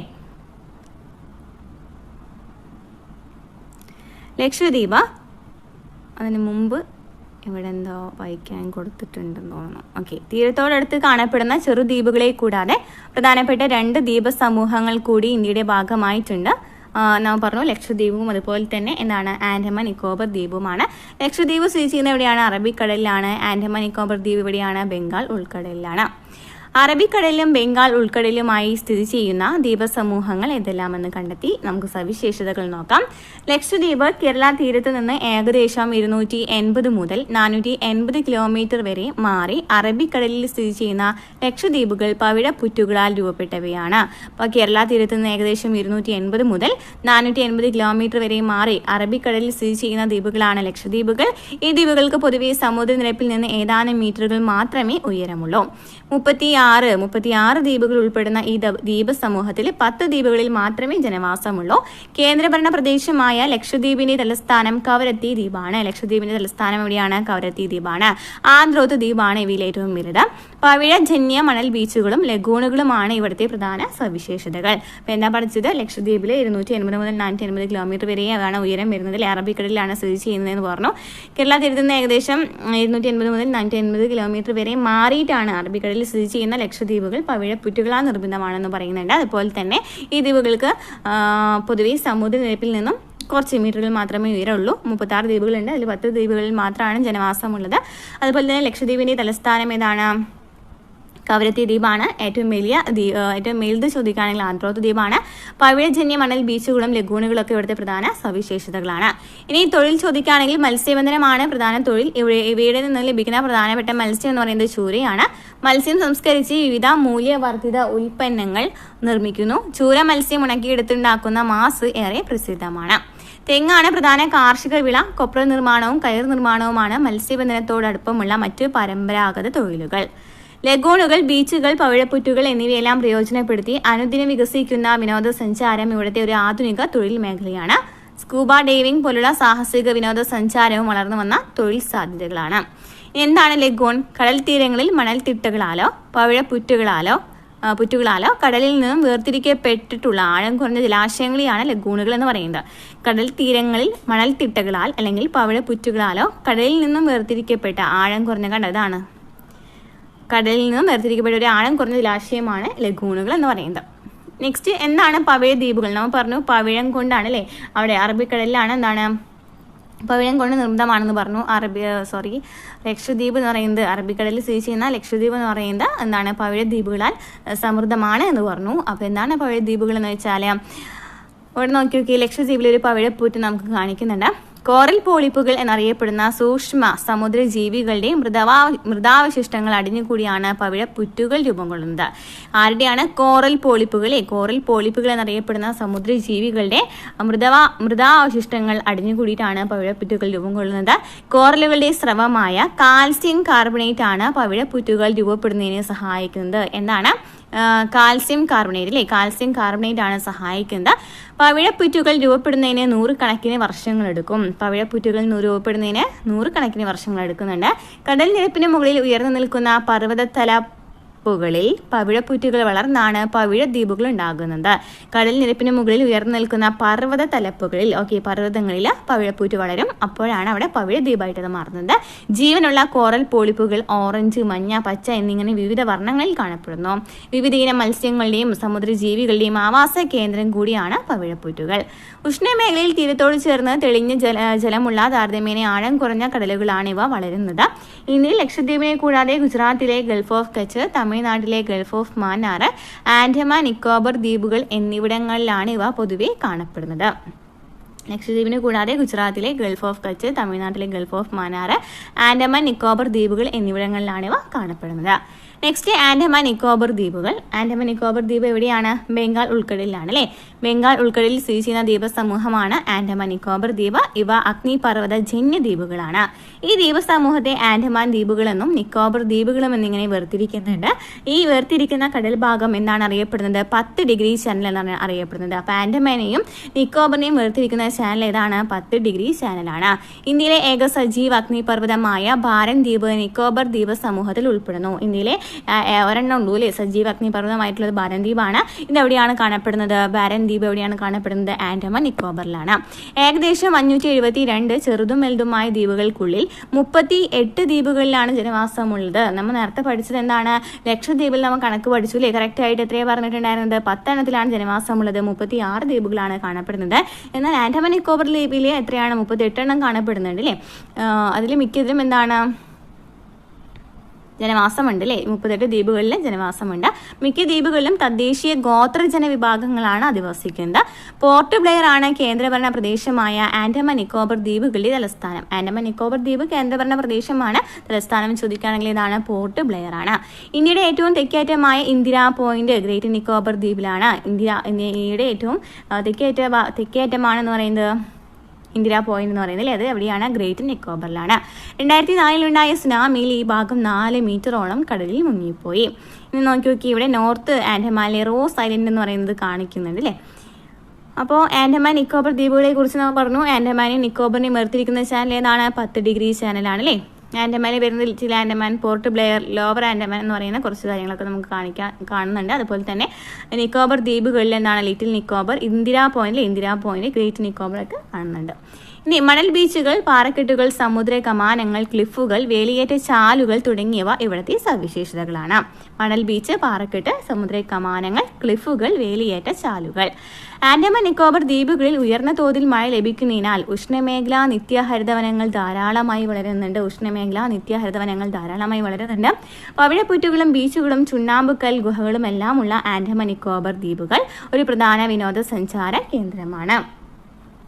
നെക്സ്റ്റ് വരുന്നത് തീരഭൂരൂപങ്ങളാണ്. ഓക്കെ, ഇവിടെ നമുക്ക് പഠിക്കാനായിട്ടുള്ളത് കുറച്ച് ടേംസുകൾ വരുന്നുണ്ട്. നമുക്ക് നോക്കാം. നമ്മൾ നേരത്തെ പഠിച്ചിട്ടുണ്ടായിരുന്നു, കഴിഞ്ഞ ചാപ്റ്ററിൽ അല്ലേ പഠിച്ചിട്ടുണ്ടായിരുന്നല്ലോ. എന്തായിരുന്നു? മണൽ അല്ലേ. മണലുമായി ബന്ധപ്പെട്ട് വരുന്ന ഒരു ചാപ്റ്റർ ഉണ്ടായിരുന്നു അല്ലേ. ആ ഒരു ചാപ്റ്ററിൽ നമ്മൾ ഡീറ്റെയിൽ ആയിട്ട് എന്താണ് ഈ മരുഭൂമികളിലെ പ്രധാനപ്പെട്ട ഭൂരൂപങ്ങൾ പഠിച്ചിട്ടുണ്ടായിരുന്നു. അപ്പോൾ ഇവിടെ തീരഭൂരൂപങ്ങളാണ് പഠിക്കുന്നത്. ഓരോ ഭൂപ്രദേശങ്ങളിലും വ്യത്യസ്തമായ ഭൂരൂപങ്ങൾ നമുക്ക് കാണാനാകും. വിവിധ രൂപീകരണ സഹായികളാണ് ഇവ നിർമ്മിക്കുന്നത്. കാറ്റ്, ഹിമാനി, നദികൾ എന്നിങ്ങനെയുള്ള വിവിധ രൂപീകരണ സഹായികൾ രൂപപ്പെടുത്തുന്ന ഭൂരൂപങ്ങളെ കുറിച്ച് മുൻ അധ്യായത്തിൽ നാം ചർച്ച ചെയ്തു. തീരപ്രദേശങ്ങളിൽ തിരമാലകളാണ് പ്രധാന രൂപീകരണ സഹായികൾ. തിരമാലകളുടെ അപരദന നിക്ഷേപണ പ്രവർത്തനങ്ങൾ വഴി രൂപപ്പെടുന്ന ഭൂരൂപങ്ങൾ ഏതെല്ലാമാണ്? സമുദ്രനിരപ്പിൽ നിന്നും ഉയർന്നു നിൽക്കുന്ന ചെങ്കുത്തായ കരഭാഗം കാണുന്നില്ലേ, ഇവയാണ് ക്ലിഫുകൾ എന്ന് പറയുന്നത്. സമുദ്രതീരങ്ങളിലെ പാറക്കെട്ടുകളിൽ തുടർച്ചയായി തിരമാലയടിക്കുമ്പോൾ തീരശിലകൾ അപരദനത്തിലൂടെ നീക്കം ചെയ്യപ്പെടാറുണ്ട്. ഇതിന്റെ ഫലമായി രൂപപ്പെടുന്ന ചെങ്കുത്തായ കരഭാഗങ്ങളാണ് ക്ലിഫുകൾ. സമുദ്രതീരങ്ങളിലെ പാറക്കെട്ടുകളിൽ തുടർച്ചയായിട്ട് തിരമാല അടിക്കുകയാണെന്നുണ്ടെങ്കിൽ എന്ത് സംഭവിക്കും? ഈ തീരശിലകൾക്ക് അപരദനം സംഭവിക്കും. ഇതിന്റെ ഫലമായിട്ട് ഉണ്ടാകുന്ന ചെങ്കുത്തായ കരഭാഗങ്ങളാണ് ക്ലിഫുകൾ എന്ന് പറയുന്നത്. ഇതുപോലെ തിരമാലകളുടെ അപരദന പ്രക്രിയയുടെ ഫലമായിട്ട് തീരശിലകളിൽ ചെറുതോരങ്ങൾ രൂപപ്പെട്ടവ കാലക്രമേണ വലുതായി സമുദ്ര ഗുഹകളായിട്ട് രൂപപ്പെടുന്നുണ്ട്. അതായത് നമ്മൾ പറഞ്ഞു ഇവിടെ എന്താണ് മണൽത്തിട്ട ഈ തിരമാലയൊക്കെ അടിക്കുമ്പോൾ അപരദനം സംഭവിച്ചിട്ടൊക്കെയാണ് എന്തുണ്ടാവുന്നത്? ഈ ക്ലിഫുകൾ ഉണ്ടാവുന്നതെന്ന് പറഞ്ഞു അല്ലേ. അപ്പം ഇങ്ങനെ തുടർച്ചയായിട്ട് ഇങ്ങനെ അപരദനം സംഭവിക്കുമ്പോൾ ചിലപ്പോൾ എന്ത് സംഭവിക്കാം? അവിടെ ചെറുദോരങ്ങൾ രൂപപ്പെടാം. അത് കുറച്ച് നാളുകൾക്ക് ശേഷം അത് വലുതാവും. അങ്ങനെ എന്താണ് സമുദ്രത്തിലെ ഗുഹ അല്ലേ, സമുദ്ര ഗുഹകളായിട്ട് രൂപപ്പെടുകയും ചെയ്യുന്നു. സമുദ്രത്തിലേക്ക് തള്ളി നിൽക്കുന്ന തീരശിലാഭാഗത്ത് തിരമാലയുടെ അപരദനം മൂലം ഇരുവശങ്ങളിൽ നിന്നും സമുദ്ര ഗുഹകൾ രൂപപ്പെടുന്നു. കാലക്രമേണ നിരന്തരമായ അപരദന പ്രക്രിയയിലൂടെ ഇരു ഗുഹകളും കൂടി ചേർന്ന് കമാന ആകൃതി കൈവരിക്കുന്നു. ഇതാണ് സമുദ്ര കമാനം. അപ്പോൾ ഈ എന്താണ് ഇരു ഗുഹകളൊക്കെ കൂടി ചേർന്നിട്ട് ഒരു പ്രത്യേക ഒരു കമാന ആകൃതി കൈവരിക്കുകയാണെന്നുണ്ടെങ്കിൽ ഇതിനെ സമുദ്ര കമാനം എന്ന് പറയാം. സമുദ്ര കമാനങ്ങളുടെ മേൽക്കൂര ഭാഗം തുടർ അപരദനത്തിലൂടെ തകരുമ്പോൾ കടലിലേക്ക് തള്ളി നിൽക്കുന്ന കമാന ഭാഗം തീരത്തു നിന്നും വേർപെട്ട ഒരു തൂണ് പോലെ ബാക്കിയാവും. ഇവയാണ് സമുദ്ര സ്തംഭങ്ങൾ. അപ്പോൾ സമുദ്ര കമാനങ്ങളുടെ മേൽക്കൂര ഭാഗം വീണ്ടും ഇതുപോലെ തന്നെ അപരദനം സംഭവിക്കുമ്പോൾ, തകരാറിലാകുമ്പോൾ കടലിലേക്ക് തള്ളി നിൽക്കുന്ന കമാന ഭാഗം തീരത്തു നിന്ന് വേർപെടും. ആ വേർപെട്ടിട്ട് ഒരു തൂണ് പോലെ ബാക്കിയാവുന്നതിനെയാണ് സമുദ്ര സ്തംഭങ്ങൾ എന്ന് പറയുന്നത്. അപ്പോൾ എന്ന് നമ്മൾ പറഞ്ഞത് ക്ലിഫ് ഉണ്ടാകുന്നത് എങ്ങനെയെന്ന് പറഞ്ഞു അല്ലേ. ക്ലിഫ് എന്ന് വെച്ചാൽ ഈ തിരകളൊക്കെ ഇങ്ങനെ അടിക്കുമ്പോൾ അപരദനത്തിൻ്റെ ഫലമായിട്ട് എന്ത് സംഭവിക്കും, ഈ ക്ലിഫുകൾ ഇങ്ങനെ ഒരു ഉയർന്ന ഒരു ഇതുണ്ടാവില്ലേ, ഇതിനെയാണ് ക്ലിഫ് എന്ന് പറയുന്നത്. അതിനുശേഷം ഇത് കുറേ ഇങ്ങനെ ഈ അപരദന പ്രക്രിയയ്ക്ക് ഫലമാകുമ്പോൾ ഇവിടെ ചെറിയ ദ്വാരങ്ങളുണ്ടാകും. അങ്ങനെ അത് കുറച്ച് വലുതായിട്ട് എന്താണ് സമുദ്ര ഗുഹ രൂപപ്പെടും. അതിനുശേഷം എന്താ പറഞ്ഞു, സമുദ്ര കമാനം രൂപപ്പെടുന്നു എന്ന് പറഞ്ഞു അല്ലേ. കുറച്ച് നാളുകൾക്ക് ശേഷം എന്ത് സംഭവിക്കും, ഈ സമുദ്ര ഗുഹകൾക്ക് എന്ത് സംഭവിക്കും, ഈ സമുദ്ര ഗുഹകളൊക്കെ കൂടിച്ചേർന്നിട്ട് ഈ സമുദ്ര കമാനം രൂപപ്പെടും. അതിനുശേഷം നമ്മൾ പറഞ്ഞു ഇത് ഇങ്ങനെ വേർപെട്ട് പോകുമെന്നാണ് സമുദ്ര സ്തംഭം രൂപപ്പെടുന്നു എന്ന് പറഞ്ഞു.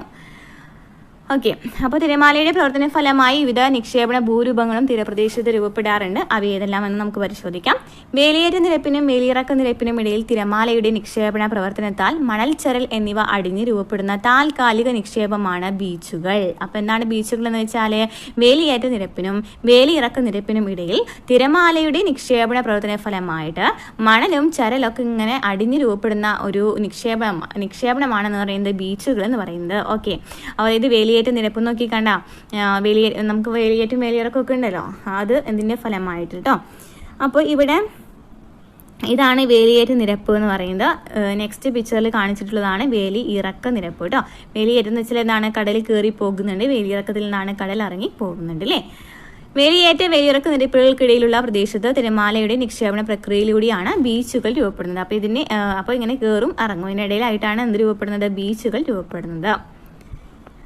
കടൽ തീരത്തിന് സമാന്തരമായി തിരമാലകളുടെ നിക്ഷേപണ പ്രവർത്തനത്താൽ രൂപപ്പെടുന്ന താൽക്കാലിക മണൽ തിട്ടകളാണ് പൊഴികൾ. പൊഴികൾ എന്ന് വെച്ചാൽ എന്താണ്, ഇതുപോലെ തന്നെ തിരമാലകളുടെ നിക്ഷേപണ പ്രവർത്തന ഫലമായിട്ട് ഉണ്ടാകുന്ന താൽക്കാലിക മണൽ തിട്ടകളാണ് പൊഴികൾ.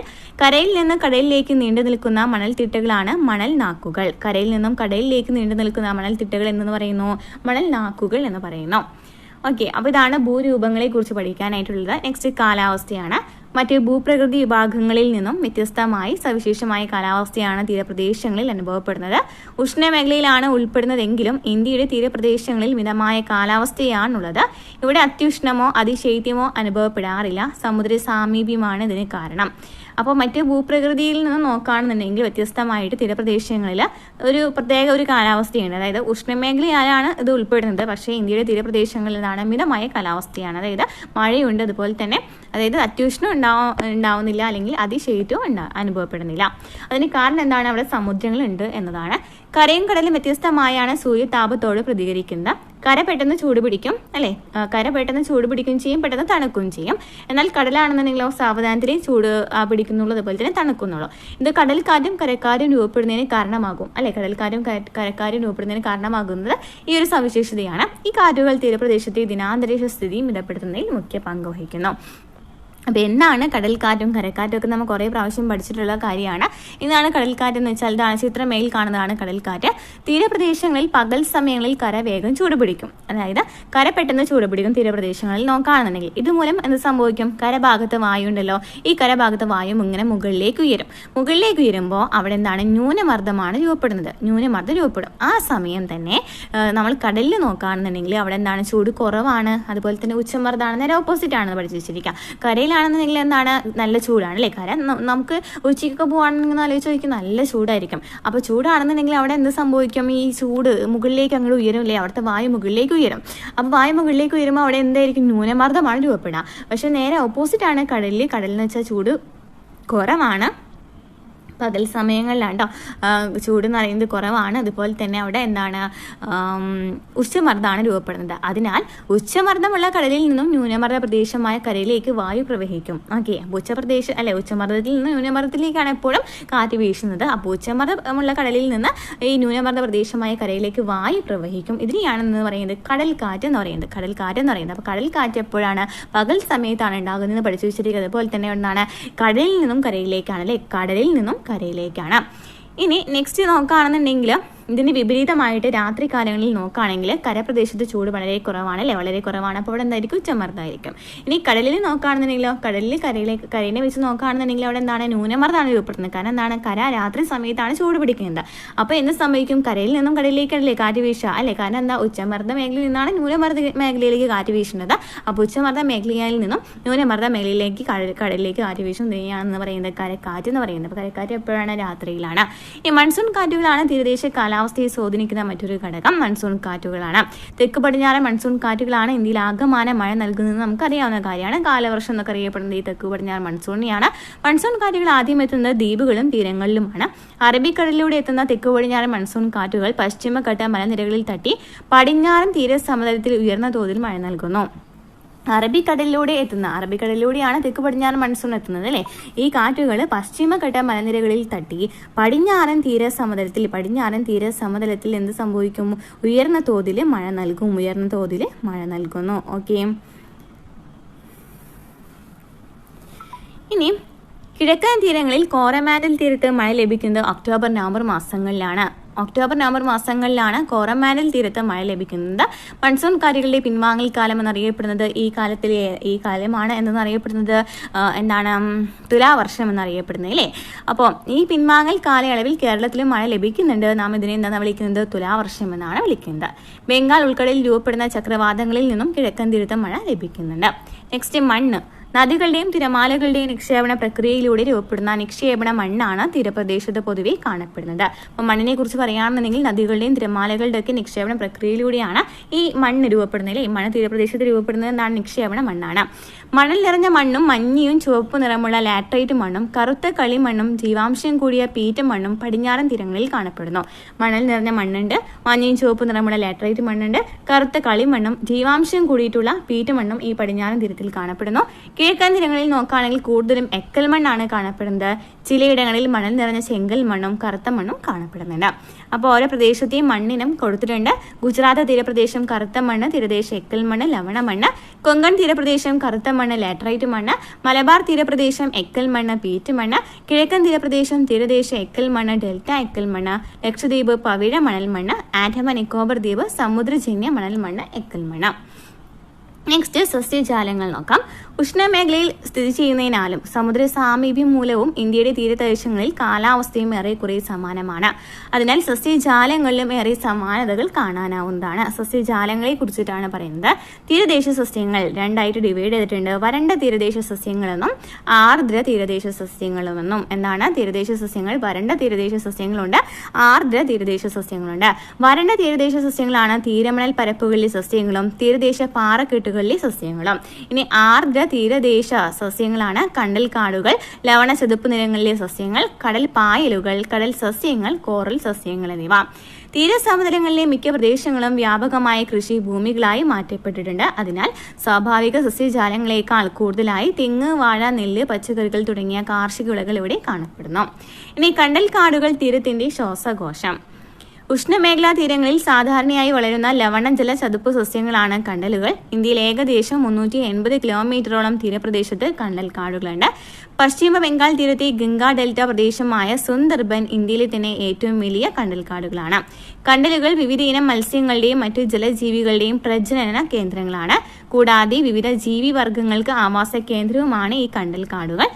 പിന്നെ എന്താ പറയുന്നത്, ചുഴലിക്കാറ്റ്, സുനാമി തുടങ്ങിയ പ്രകൃതി ദുരന്തങ്ങളിൽ നിന്നും കടലുകൾ തീരദേശത്തെയും ജനങ്ങളെയും സംരക്ഷിക്കുന്നു. തീരദേശ ആവാസ വ്യവസ്ഥയുടെ നിലനിൽപ്പിനെ സ്വാധീനിക്കുന്ന പ്രധാന ഘടകമാണ് കടലുകൾ. കണ്ടൽക്കാടുകളെ സംരക്ഷണ ദിനം എന്നാണ് ജൂലൈ 26 അന്താരാഷ്ട്ര കണ്ടൽ ദിനമായിട്ട് ആചരിക്കുന്നത്. അപ്പോൾ കണ്ടൽക്കാടുകളെ കുറിച്ചിട്ട് PSC എപ്പോഴും ചോദിക്കുന്ന ക്വസ്റ്റ്യൻസ് സ്റ്റേറ്റ്മെന്റ് ആയിട്ട് ഇപ്പോൾ ചോദ്യങ്ങൾ വന്നു തുടങ്ങിയിട്ടുണ്ട്. ഏറ്റവും വലിയ കണ്ടൽ പ്രദേശം ഏറ്റവും വലിയ കണ്ടൽക്കാട് ചോദിക്കുകയാണെങ്കിൽ ഇതാണ് പശ്ചിമ ബംഗാൾ തീരത്തെ ഗംഗാ ഡെൽറ്റ പ്രദേശമായ സുന്ദർബനാണ്. അതുപോലെ തന്നെ കണ്ടലുകളിൽ എന്താണ്ട് വിവിധ മത്സ്യങ്ങളുടെയും മറ്റു ജലജീവികളുടെയും പ്രജനന കേന്ദ്രമാണ്. അതുപോലെ തന്നെ മറ്റു പല ജീവിവർഗങ്ങളുടെയും ആവാസ കേന്ദ്രങ്ങളാണ്. ഇവ ചുഴലിക്കാറ്റ്, സുനാമി എന്നീ പ്രകൃതി ദുരന്തങ്ങളിൽ നിന്നും സംരക്ഷിക്കുന്നുണ്ട്. അതുപോലെ തന്നെ കണ്ടൽക്കാടുകളുടെ സംരക്ഷണ ദിനം എന്ന് പറയുന്നത് ജൂലൈ 26. നെക്സ്റ്റ്, ധാതു നിക്ഷേപം. ഇന്ത്യയുടെ തീരദേശങ്ങളിൽ വ്യാവസായിക മൂല്യമുള്ള ധാരാളം ലോഹ, അലോഹ ധാതു ധാതുക്കളുടെ നിക്ഷേപമുണ്ട്.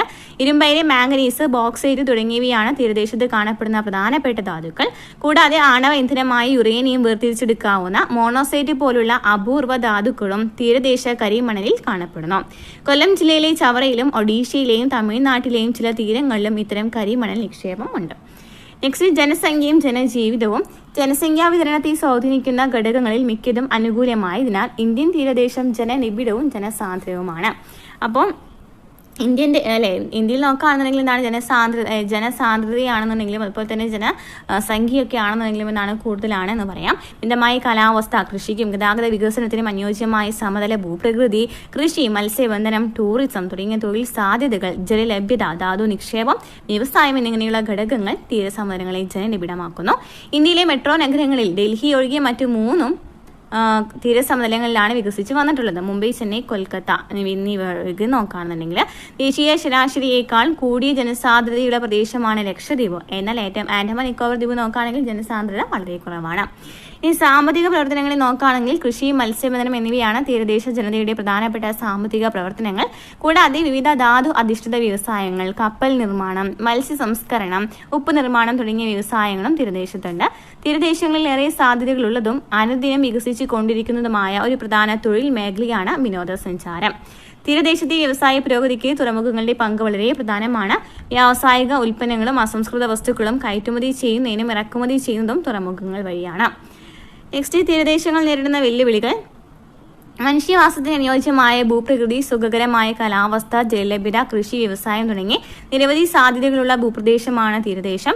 ഏറെ അനുകൂല സാഹചര്യങ്ങൾ നിലനിൽക്കുമ്പോഴും തീരദേശവും തീരദേശ ജനജീവിതവും നിരവധി വെല്ലുവിളികൾ നേരിടുന്നുണ്ട്. സുനാമി, കൊടുങ്കാറ്റ് തുടങ്ങിയ കടൽ സംബന്ധമായ പ്രകൃതി ദുരന്തങ്ങളും ആഗോള കാലാവസ്ഥാ മാറ്റത്തിന്റെ ഫലമായി സമുദ്ര ജലനിരപ്പ് ഉയരുന്നതും കടൽക്ഷോഭവും തീരം കടലെടുക്കുന്നതുമെല്ലാം തീരദേശ ജനജീവിതം പ്രതിസന്ധികൾ നിറഞ്ഞതാക്കുന്നു.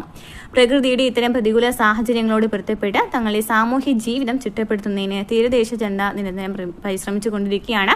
കാലാവസ്ഥാ വ്യതിയാനവുമായി ബന്ധപ്പെട്ട് തീരദേശങ്ങളിൽ വരുന്ന മാറ്റങ്ങളും പ്രകൃതി ദുരന്ത സാധ്യതകളും കൃത്യമായി നിരീക്ഷിക്കേണ്ടതുണ്ട്. ഇതിനായി ആധുനിക ശാസ്ത്ര സാങ്കേതിക വിദ്യകൾ പ്രയോജനപ്പെടുത്തി വേണ്ട മുന്നൊരുക്കങ്ങളും തീരദേശ ജനങ്ങളുടെ പങ്കാളിത്തത്തോടെ സമയബന്ധിതമായി നടപ്പിലാക്കേണ്ടതുണ്ട്. തീരദേശത്തെ വിഭവങ്ങൾ സുസ്ഥിരമായി വിനിയോഗിക്കുന്നതിനും അതിന്റെ പ്രയോജനം ദേശീയ ജനതയ്ക്ക് ലഭിക്കുന്നതിനും ഉതകും വിധമുള്ള വിഭവ ആസൂത്രണവും സംരക്ഷണവും അനിവാര്യമാണ്. ഇത്തരം പ്രവർത്തനങ്ങൾക്കായി നാം ഓരോരുത്തരും കൈകോർക്കുമ്പോഴാണ് സുസ്ഥിര വികസനം സാധ്യമാക്കുന്നത്. അപ്പോൾ ഇത്രയൊക്കെയാണ് ഈ ചാപ്റ്ററിൽ വരുന്നത്. പറഞ്ഞു ഗതാഗത ആശയവിനിമയ സംവിധാനങ്ങൾ എന്നാണ് അല്ലേ. അപ്പോൾ ഫസ്റ്റ് തന്നെ വാർത്താ കൊളാഷുകൾ നൽകിയിട്ടുണ്ട് അല്ലേ. ഏതൊക്കെയാണ്? ഇന്തോനേഷ്യയിൽ ഭൂചലനം, ഹൃദയ ശസ്ത്രക്രിയയ്ക്കായിട്ട് കൊട്ടാരക്കര സ്വദേശിയുടെ ഹൃദയം എയർ ആംബുലൻസിലെത്തിച്ചു കൊച്ചിയിൽ. അതുപോലെ പ്രളയ ദുരിതാശ്വാസ പ്രഖ്യാപനത്തിന് മുഖ്യമന്ത്രിയുടെ അടിയന്തര വീഡിയോ കോൺഫറൻസ് എന്ന് പറയുന്ന കുറേ വാർത്തകൾ നൽകിയിട്ടുണ്ട്. തിരുവനന്തപുരത്ത് നിന്ന് എത്രയും പെട്ടെന്ന് ഹൃദയം കൊച്ചിയിലെത്തിക്കുവാൻ കഴിഞ്ഞ എങ്ങനെയാണ്? എയർ ആംബുലൻസിലാണ് അല്ലേ. തീരദേശവാസികൾക്ക് ജാഗ്രതാ നിർദ്ദേശം നൽകിയത് എങ്ങനെയായിരിക്കും? പത്രങ്ങൾ വഴിയായിരിക്കാം, റേഡിയോ വഴി അല്ലേ, ഓൺലൈൻ മാധ്യമങ്ങൾ, ടെലിവിഷൻ, സാമൂഹ്യ മാധ്യമങ്ങൾ വഴിയൊക്കെ നൽകിയിട്ടുണ്ടായിരിക്കാം. തീരദേശവാസികൾക്ക് ഈ പ്രളയത്തിനുമായിട്ട് അല്ലേ അതുമായി ബന്ധപ്പെട്ടിട്ട് അല്ലെങ്കിൽ അതുപോലെ തന്നെ എന്തെങ്കിലും ഭൂചലന സുനാമിയൊക്കെ ഉണ്ടെന്നുണ്ടെങ്കിൽ അതുമായിട്ടൊക്കെ ബന്ധപ്പെട്ടിട്ട് എങ്ങനെയാണ് വാർത്തകൾ ജാഗ്രതാ നിർദ്ദേശങ്ങളൊക്കെ നൽകിയിരുന്നത്. ഈ സന്ദർഭങ്ങളെല്ലാം നിത്യജീവിതത്തിലെ ഗതാഗത ആശയവിനിമയ സംവിധാനങ്ങളുടെ പ്രസക്തി വ്യക്തമാക്കുന്നു. ഗതാഗത ആശയവിനിമയ സംവിധാനങ്ങൾ മനുഷ്യർക്കിടയിലുള്ള ഭൗതിക അകലം മറികടക്കുന്നതിനുള്ള മാർഗങ്ങളാണ്. മനുഷ്യർ തമ്മിലുള്ള അകലം കണക്കിലെടുത്ത് പരസ്പരം ബന്ധിപ്പിക്കുന്ന ഫലപ്രദമായ സംവിധാനമാണിത്. ജനങ്ങളെയോ ചരക്കുകളെയോ ഒരു സ്ഥലത്ത് നിന്ന് മറ്റൊരു സ്ഥലത്തേക്ക് കൊണ്ടുപോകുന്നതിന് ഗതാഗതം സഹായകമാകുന്നു. ആശയവിനിമയത്തിൽ ഒരു ഉറവിടത്തിൽ നിന്നും ആശയങ്ങളോ സന്ദേശങ്ങളോ മറ്റൊരിടത്തേക്ക് കൈമാറുന്നു. അപ്പോൾ എന്തിനാണ് ഈ ആശയ സംവിധാനങ്ങളൊക്കെ എന്താണ്? മനുഷ്യന്മാർ തമ്മിൽ അങ്ങോട്ടും ഇങ്ങോട്ടും കണക്ട് ചെയ്യുന്നതിന് വേണ്ടിയാണ് ഈ ആശയവിനിമയം സഹായിക്കുന്നത്. അതുപോലെ തന്നെ ജനങ്ങളുടെയോ അല്ലെങ്കിൽ ജനങ്ങളുടെ ചരക്കുകളൊക്കെ ചരക്കുകളൊക്കെ ഒരു സ്ഥലത്ത് നിന്ന് മറ്റൊരു സ്ഥലത്തേക്ക് കൊണ്ടുപോകുന്നതിന് എന്ത് സഹായിക്കുന്നുണ്ട്? ഗതാഗതം സഹായിക്കുന്നുണ്ട്. അതുപോലെ തന്നെ ആശയവിനിമയമാണെന്നുണ്ടെങ്കിലോ ആശയവിനിമയം എന്ന് പറയുന്നത് ഒരു ഒരിടത്തിൽ നിന്നും ആശയങ്ങളോ സന്ദേശങ്ങളോ മറ്റൊരിടത്തേക്ക് കൈമാറുന്നതിനായിട്ട് സഹായിക്കുന്നുണ്ട് അല്ലേ. അപ്പോൾ ഗതാഗതത്തിൻ്റെയും ആശയവിനിമയത്തിൻ്റെ ഇമ്പോർട്ടൻസ് ആണ് ഇവിടെ പറഞ്ഞത്. ഇനി നമുക്ക് ഡീറ്റെയിൽ ആയിട്ട് പഠിക്കാം. എന്താണ് ഗതാഗതം എന്ന് വെച്ചാൽ? നമ്മൾ പറഞ്ഞു അല്ലേ, ഒന്നില്ലെങ്കിൽ സൗജന്യങ്ങളെയോ അല്ലെങ്കിൽ ചരക്കുകളെയോ ഒക്കെ നമുക്ക് കൊണ്ടുപോകുന്നതിന് സഹായിക്കുന്ന ഒരു മാർഗമാണ് ഗതാഗതം എന്ന് പറയുന്നത്. അപ്പോൾ ഒരു മുകളിൽ കുറച്ച് തപാൽ സ്റ്റാമ്പിൻ്റെ പിക്ചറുകൾ നൽകിയിട്ടുണ്ട് അല്ലേ. ഓരോ കാലഘട്ടത്തിലെയും വണ്ടികളുടെ വ്യത്യാസം നമുക്ക് മനസ്സിലാകാനായിട്ട് പറ്റുന്നില്ലേ. വാഹനങ്ങളിലെ വ്യത്യാസം എങ്ങനെയാണ് വന്നതെന്ന് നമുക്ക് അതിൽ നിന്ന് മനസ്സിലാക്കാനായിട്ട് പറ്റുന്നുണ്ട് അല്ലേ. അതായത് ആദ്യം തന്നെ എന്തായിരുന്നു, പല്ലക്കായിരുന്നു. പിന്നെന്തായി, പിന്നെ സ്കൂൾ റിക്ഷയായി അല്ലേ. സ്കൂൾ റിക്ഷയായി. പിന്നെന്തായി മാറിയത്, സൈക്കിൾ റിക്ഷയായിട്ട് മാറി. പിന്നെന്തായി, അത് ഡബിൾ ഡെക്കർ ബസ്സായി മാറി. പിന്നെയോ ബസ്സായി മാറി. അതിനുശേഷം ഡബിൾ ഡെക്കർ ബസ്സായി മാറി. പിന്നെന്താ, കാറായിട്ട് മാറി അല്ലേ. അപ്പം അങ്ങനെ ഓരോ കാലഘട്ടത്തിലും വ്യത്യസ്തമായിട്ടുള്ള വാഹനങ്ങളാണ് വന്നിരുന്നതെന്ന് നമുക്ക് ഈ ഒരു പിക്ചറിൽ നിന്ന് അല്ലേ, ഈ സ്റ്റാമ്പുകളിൽ നിന്നും നമുക്ക് മനസ്സിലാക്കാനായിട്ട് പറ്റുന്നുണ്ട്. വാഹനങ്ങൾ ഉപയോഗിക്കുന്ന ഏക ജീവിവർഗം മനുഷ്യരാണെന്ന് നിങ്ങൾക്കറിയാമല്ലോ. പണ്ട് കാലത്ത് വാഹനങ്ങൾക്ക് പകരമായിട്ട് ഉപയോഗിച്ചിരുന്നത് എന്തൊക്കെയായിരുന്നു, മൃഗങ്ങളെയായിരുന്നു അല്ലേ. ആന, കുതിര, കാള, ഒട്ടകം തുടങ്ങിയ മൃഗങ്ങളെയായിരുന്നു. എന്തെല്ലാം ആവശ്യങ്ങൾക്കാണ് മനുഷ്യർ ഇന്ന് വാഹനങ്ങൾ ഉപയോഗിക്കുന്നത്? ഇന്ന് മനുഷ്യർ എന്തൊക്കെ ആവശ്യങ്ങൾക്കായിരിക്കാണ് വാഹനങ്ങൾ ഉപയോഗിക്കുന്നത്? സഞ്ചാരത്തിന് ഉപയോഗിക്കുന്നുണ്ട്. അതുപോലെ തന്നെ ചരക്കുകൾ ഒരിടത്തു നിന്ന് മറ്റൊരിടത്തേക്ക് കൊണ്ടുപോകുന്നതിനും എന്ത് ഉപയോഗിക്കുന്നുണ്ട്, വാഹനങ്ങൾ ഉപയോഗിക്കുന്നുണ്ട് അല്ലേ. അതുപോലെ തന്നെ എന്താണ്, അടിയന്തര സേവനങ്ങൾക്ക് ഉപയോഗിക്കുന്നുണ്ട്.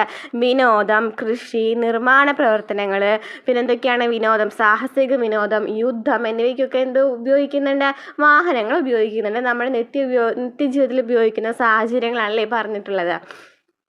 അപ്പം എന്താണ് വാഹനം എന്ന് വെച്ചാൽ എന്താണ് അർത്ഥമാക്കുന്നത്, വഹിച്ചു കൊണ്ടുപോകുന്ന ഉപകരണം എന്നാണ് വാഹനം എന്ന പദത്തിൻ്റെ അർത്ഥം. അപ്പോൾ വാഹനം എന്ന പദത്തിൻ്റെ അർത്ഥം എന്താണ്, വഹിച്ചു കൊണ്ടുപോകുന്ന ഉപകരണം എന്നാണ് വാഹനം എന്ന പദത്തിൻ്റെ അർത്ഥം. മനുഷ്യർ സഞ്ചാരത്തിനായും ചരക്കുകൾ കൊണ്ടുപോകുന്നതിനായും ഉപയോഗിക്കുന്ന യാന്ത്രികേതര സംവിധാനങ്ങളെയാണ് വാഹനങ്ങൾ എന്ന് പറയുന്നത്. അപ്പോൾ എന്താണ് വാഹനങ്ങൾ, മനുഷ്യർ സഞ്ചാരത്തിനായും ചരക്കുകൾ കൊണ്ടുപോകുന്നതിനായും ഉപയോഗിക്കുന്ന യാന്ത്രികേതര സംവിധാനങ്ങളെയാണ് വാഹനങ്ങൾ എന്ന് പറയുന്നത്. ക്ലിയർ ആയല്ലോ. ഇനി വാഹനങ്ങളുടെ കണ്ടുപിടുത്തത്തിന് മുമ്പ് ഈ ആവശ്യങ്ങൾ എങ്ങനെയൊക്കെ ആയിരിക്കണം നിറവേറ്റിയിട്ടുണ്ടായിരിക്കാം?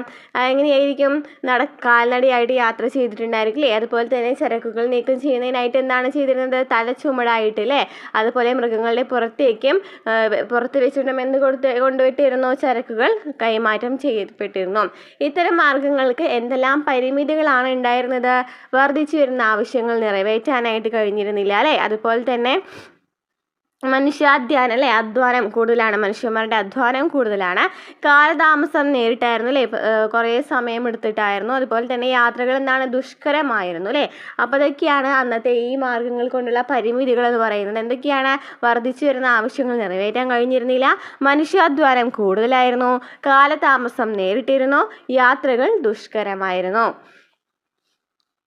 മുകളിൽ സൂചിപ്പിച്ച പരിമിതികൾ മറികടക്കാനാണ് മനുഷ്യർ വാഹനങ്ങൾ വികസിപ്പിച്ചെടുത്തത്. ചക്രങ്ങളുടെ കണ്ടുപിടുത്തമാണ് ഗതാഗത രംഗത്തെ മാറ്റങ്ങൾക്ക് അടിസ്ഥാനമായത്. അപ്പോൾ ചക്രങ്ങളുടെ കണ്ടുപിടുത്തമാണ് ഗതാഗത രംഗത്ത് എന്ത് സംഭവിച്ചത്, മാറ്റങ്ങൾക്ക് തുടക്കം കുറിക്കുന്നത്.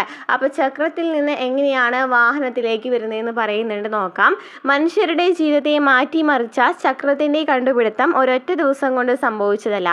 ഉരുളൻ മരത്തടിക്ക് മുകളിൽ സാധനങ്ങൾ വെച്ചുരുട്ടിയാൽ ഭാരനീക്കം എളുപ്പമാകും എന്ന് മനസ്സിലാക്കിയ മനുഷ്യർ ഉരുളുകളെ ചെറുതാക്കി ചക്രങ്ങളാക്കി മാറ്റി എന്നാണ് പറയുന്നത്. ഉരുളൻ മരത്തടിക്ക് മുകളിൽ സാധനങ്ങൾ വെച്ച് ഉരുട്ടിയ ഭയങ്കര എളുപ്പം, ഭാരം നീക്കം നമുക്ക് എളുപ്പം ആക്കാമെന്ന് അവർ മനസ്സിലാക്കി. അങ്ങനെ എന്ത് ചെയ്തു, ഉരുളകളെ ചെറുതാക്കി എന്തായി മാറ്റി, ചക്രങ്ങളാക്കി മാറ്റി. അങ്ങനെയാണ് ചക്രം കണ്ടുപിടിക്കുന്നത്. 1976 സ്വിറ്റ്സർലൻഡിലെ സൂറിച്ച് തടാകത്തിൻ്റെ തീരത്ത് നിന്ന് കണ്ടെത്തിയ ഏകദേശം 4500 വർഷം പഴക്കമുള്ള ചക്രത്തിൻ്റെ ഭാഗങ്ങളാണ് ചിത്രത്തിൽ കാണുന്നത്. മേപ്പിൽ മരപ്പലകൾ കൊണ്ട് നിർമ്മിച്ച ഈ ചക്രത്തിൻ്റെ ഭാഗം സ്വിസ് നാഷണൽ മ്യൂസിയത്തിൽ സൂക്ഷിച്ചിരിക്കുന്നു.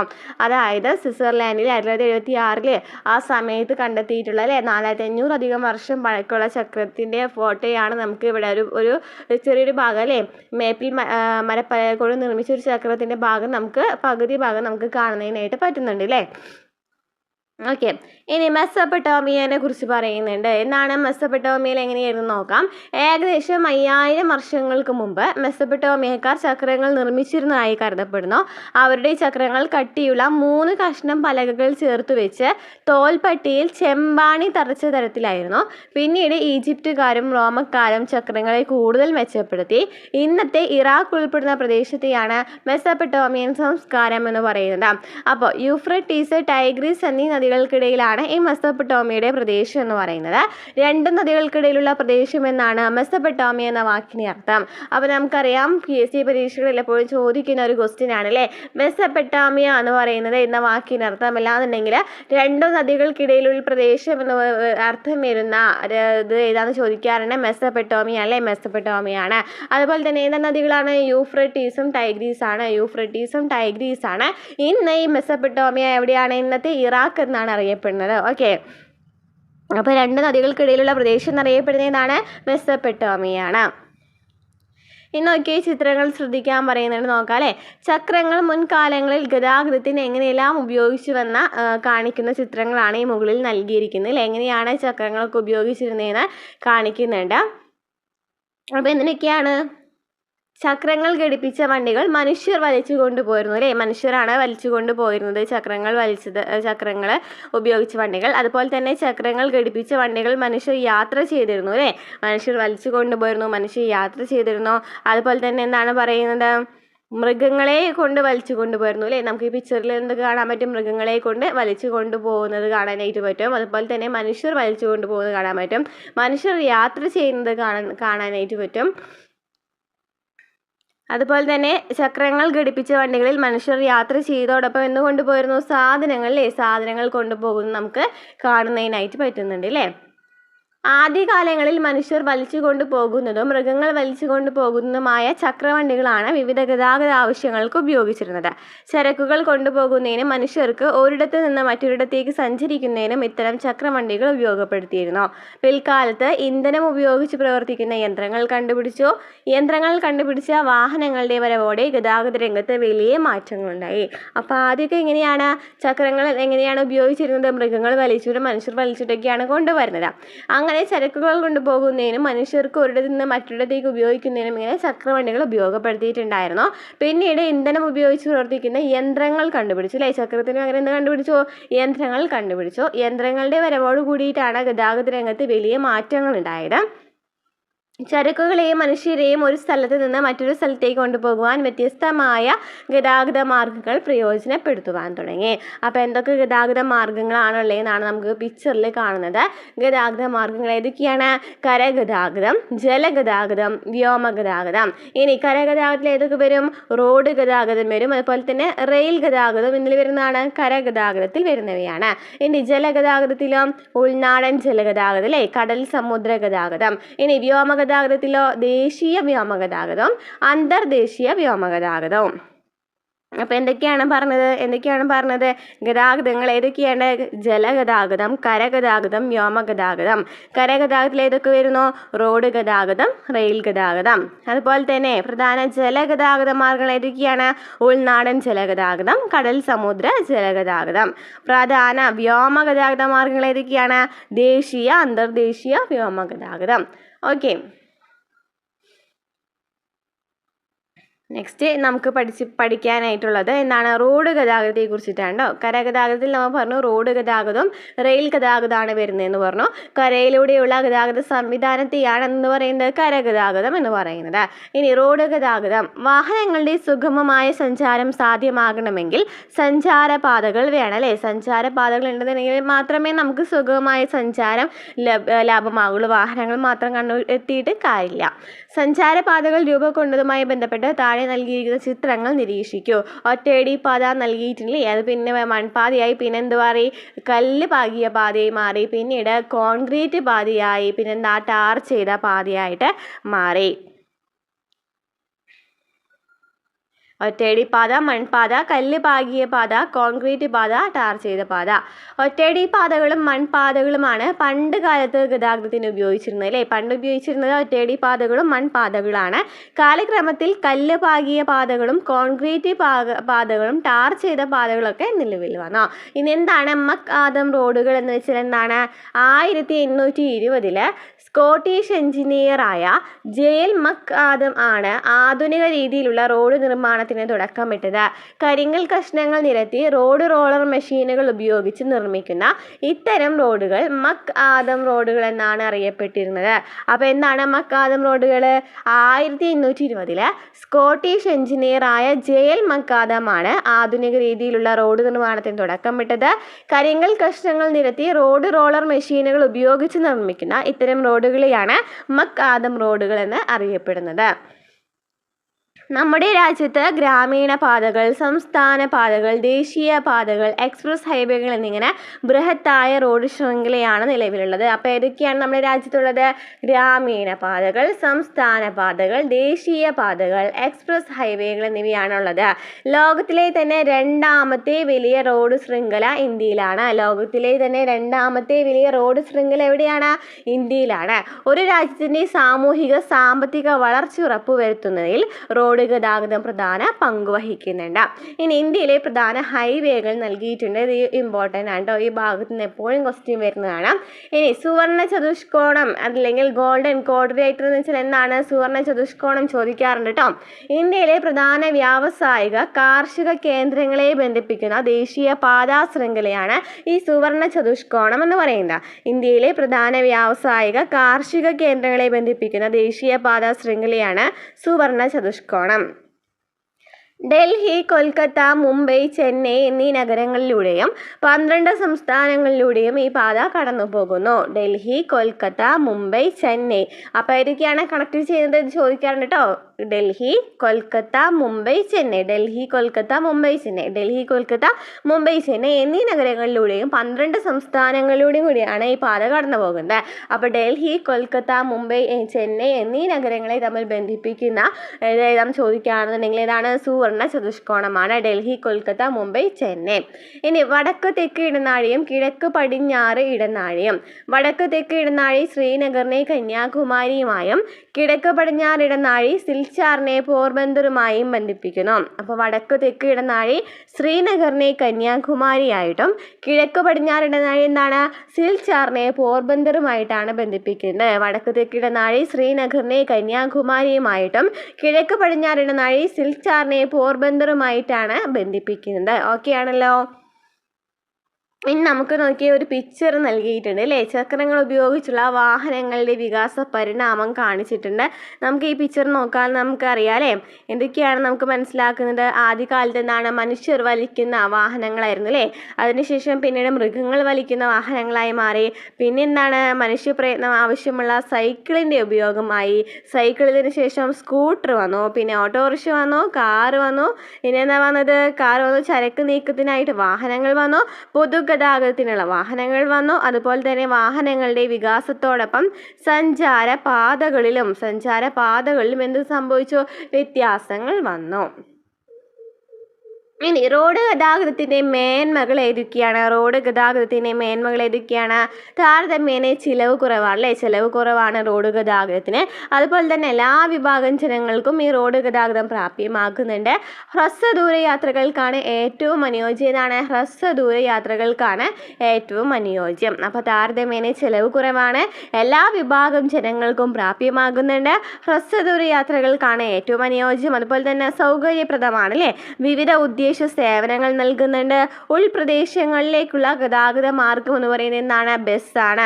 ഉൾപ്രദേശങ്ങൾക്കുള്ള ഗതാഗത മാർഗം എന്നതാണ് റോഡ് മാർഗമാണ്. റോഡ് മാർഗമാണ് ഉൾപ്രദേശങ്ങളിലേക്കുള്ള ഗതാഗത മാർഗം. അപ്പോൾ താരതമ്യേന ചിലവ് കുറവാണ്, എല്ലാ വിഭാഗം ജനങ്ങൾക്കും പ്രാപ്യമാകുന്നുണ്ട്, ഹ്രസ്വദൂര യാത്രകൾക്ക് ഏറ്റവും അനുയോജ്യമാണ്, ഉൾപ്രദേശങ്ങളിലേക്കുള്ള ഗതാഗത മാർഗമാണ്. അതുപോലെ തന്നെ എന്താണ്? വിവിധ ഉദ്ദേശ സേവനങ്ങൾ നൽകുന്നുണ്ട് അല്ലേ. സൗകര്യപ്രദമാണ്. ഇനി എന്താണ്? നമ്മൾ റെയിൽ ഗതാഗതം, നമ്മൾ റോഡ് ഗതാഗതം പഠിച്ചു കഴിഞ്ഞു, കര ഗതാഗതം പഠിച്ചു കഴിഞ്ഞു. ഇനി നമ്മൾ പഠിക്കുന്നത് റെയിൽ ഗതാഗതമാണ്. റെയിൽ ഗതാഗതം അല്ലേ, നമ്മൾ പറഞ്ഞു കരഗതാഗതത്തിൽ വരുന്നതാണ് ഈ റോഡ് ഗതാഗതം, അതുപോലെ തന്നെ റെയിൽ ഗതാഗതം. റോഡ് ഗതാഗതം എന്നാന്ന് പറഞ്ഞു. ഇനി എന്താണ് റെയിൽ ഗതാഗതം? ഏത് പ്രായക്കാർക്കും കൗതുകമുണർത്തുന്ന ഒരു കാഴ്ച തന്നെയാണല്ലോ തീവണ്ടി. കരയിലെ ഏറ്റവും വേഗതയേറിയ ഗതാഗത സംവിധാനം അല്ലേ, കരയിലെ ഏറ്റവും വേഗതയേറിയ ഗതാഗത സംവിധാനം ഏതാണ്? റെയിലാണല്ലേ. ഓക്കെ, തീവണ്ടിയാണ്. ബ്രിട്ടനിലാണ് റെയിൽവേ സംവിധാനം ആരംഭിച്ചത്. ആവി യന്ത്രത്തിന്റെ കണ്ടുപിടുത്തത്തോടെയാണ് ലോക്കോമോട്ടീവ് എന്ന തീവണ്ടി ഉദയം ചെയ്തത്. അപ്പോൾ എന്താണ്? ആവി യന്ത്രത്തിന്റെ കണ്ടുപിടുത്തത്തോടെയാണ് ലോക്കോമോട്ടീവ് എന്ന് പറയുന്ന തീവണ്ടി ഉദയം ചെയ്തത്.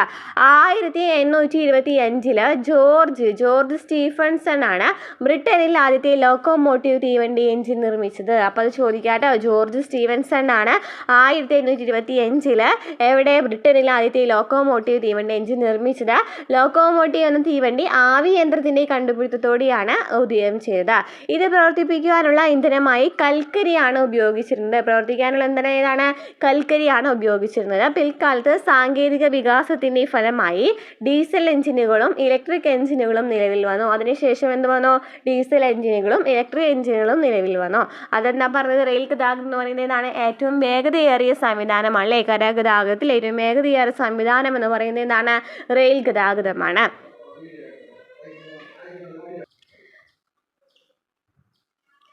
ആവി യന്ത്രത്തിന്റെ കണ്ടുപിടുത്തത്തോടെയാണ് ലോക്കോമോട്ടീവ് എന്ന തീവണ്ടി ഉദയം ചെയ്തത്. 1825 ജോർജ് സ്റ്റീഫൻസൺ ബ്രിട്ടനിലെ ആദ്യത്തെ ലോക്കോമോട്ടീവ് തീവണ്ടി എഞ്ചിൻ നിർമ്മിച്ചത്. ഇതിനുള്ള ഇന്ധനം എന്ന് പറയുന്നത് എന്തായിരുന്നു ഉപയോഗിച്ചിരുന്നത്? കൽക്കരിയായിരുന്നു അല്ലേ. കൽക്കരിയാണ് ആദ്യമായിട്ട് ഉപയോഗിച്ചിരുന്നത്. പിന്നീടാണ് ഡീസൽ എഞ്ചിനുകളും ഇലക്ട്രിക് എഞ്ചിനുകളൊക്കെ നിലവിൽ വന്നത്. 1825 ഇംഗ്ലണ്ടിലെ സ്റ്റോക്ടൺ, ഡാർലിംഗ്ടൺ എന്നീ നഗരങ്ങളെ ബന്ധിപ്പിച്ചുകൊണ്ട് ലോകത്തെ ആദ്യത്തെ റെയിൽ പാത നിർമ്മിക്കപ്പെട്ടു. അപ്പോൾ ലോകത്തിലെ ആദ്യത്തെ റെയിൽ പാത എന്ന് പറയുന്നത് എന്തുമായി ബന്ധപ്പെട്ടതാണ്? ഏതൊക്കെ നഗരങ്ങളെ തമ്മിൽ ബന്ധിപ്പിച്ചിട്ടുള്ളതായിരുന്നു? സ്റ്റോക്ടൺ അതുപോലെ തന്നെ ഡാർലിംഗ്ടൺ എന്നീ നഗരങ്ങളെ ബന്ധിപ്പിച്ചിട്ടായിരുന്നു. ഏതാണ് വർഷം? 1825 ഇംഗ്ലണ്ടിലെ 1825 ഇംഗ്ലണ്ടിൽ നമ്മൾ പറഞ്ഞു ജോർജ് സ്റ്റീഫൻസൺ കണ്ടുപിടിച്ചിട്ടുണ്ടായിരുന്നു എന്ന് പറഞ്ഞു. അങ്ങനെ ആ ഒരു വർഷം തന്നെയാണ് ഇംഗ്ലണ്ടിലെ സ്റ്റോക്ടണും ഡാർലിംഗ്ടൺ തമ്മിൽ എന്നീ നഗരങ്ങളെ ബന്ധിപ്പിച്ചുകൊണ്ട് ആദ്യത്തെ റെയിൽ പാത നിർമ്മിക്കപ്പെട്ടത്. ജോർജ് സ്റ്റീഫൻസൺ നിർമ്മിച്ച സ്റ്റീഫൻസൺ റോക്കറ്റ് എന്ന ലോക്കോമോട്ടീവ് ഈ പാതയിലൂടെ ഓടിച്ചുകൊണ്ടാണ് ലോകത്തെ റെയിൽ ഗതാഗതത്തിന് തുടക്കം കുറിച്ചത്.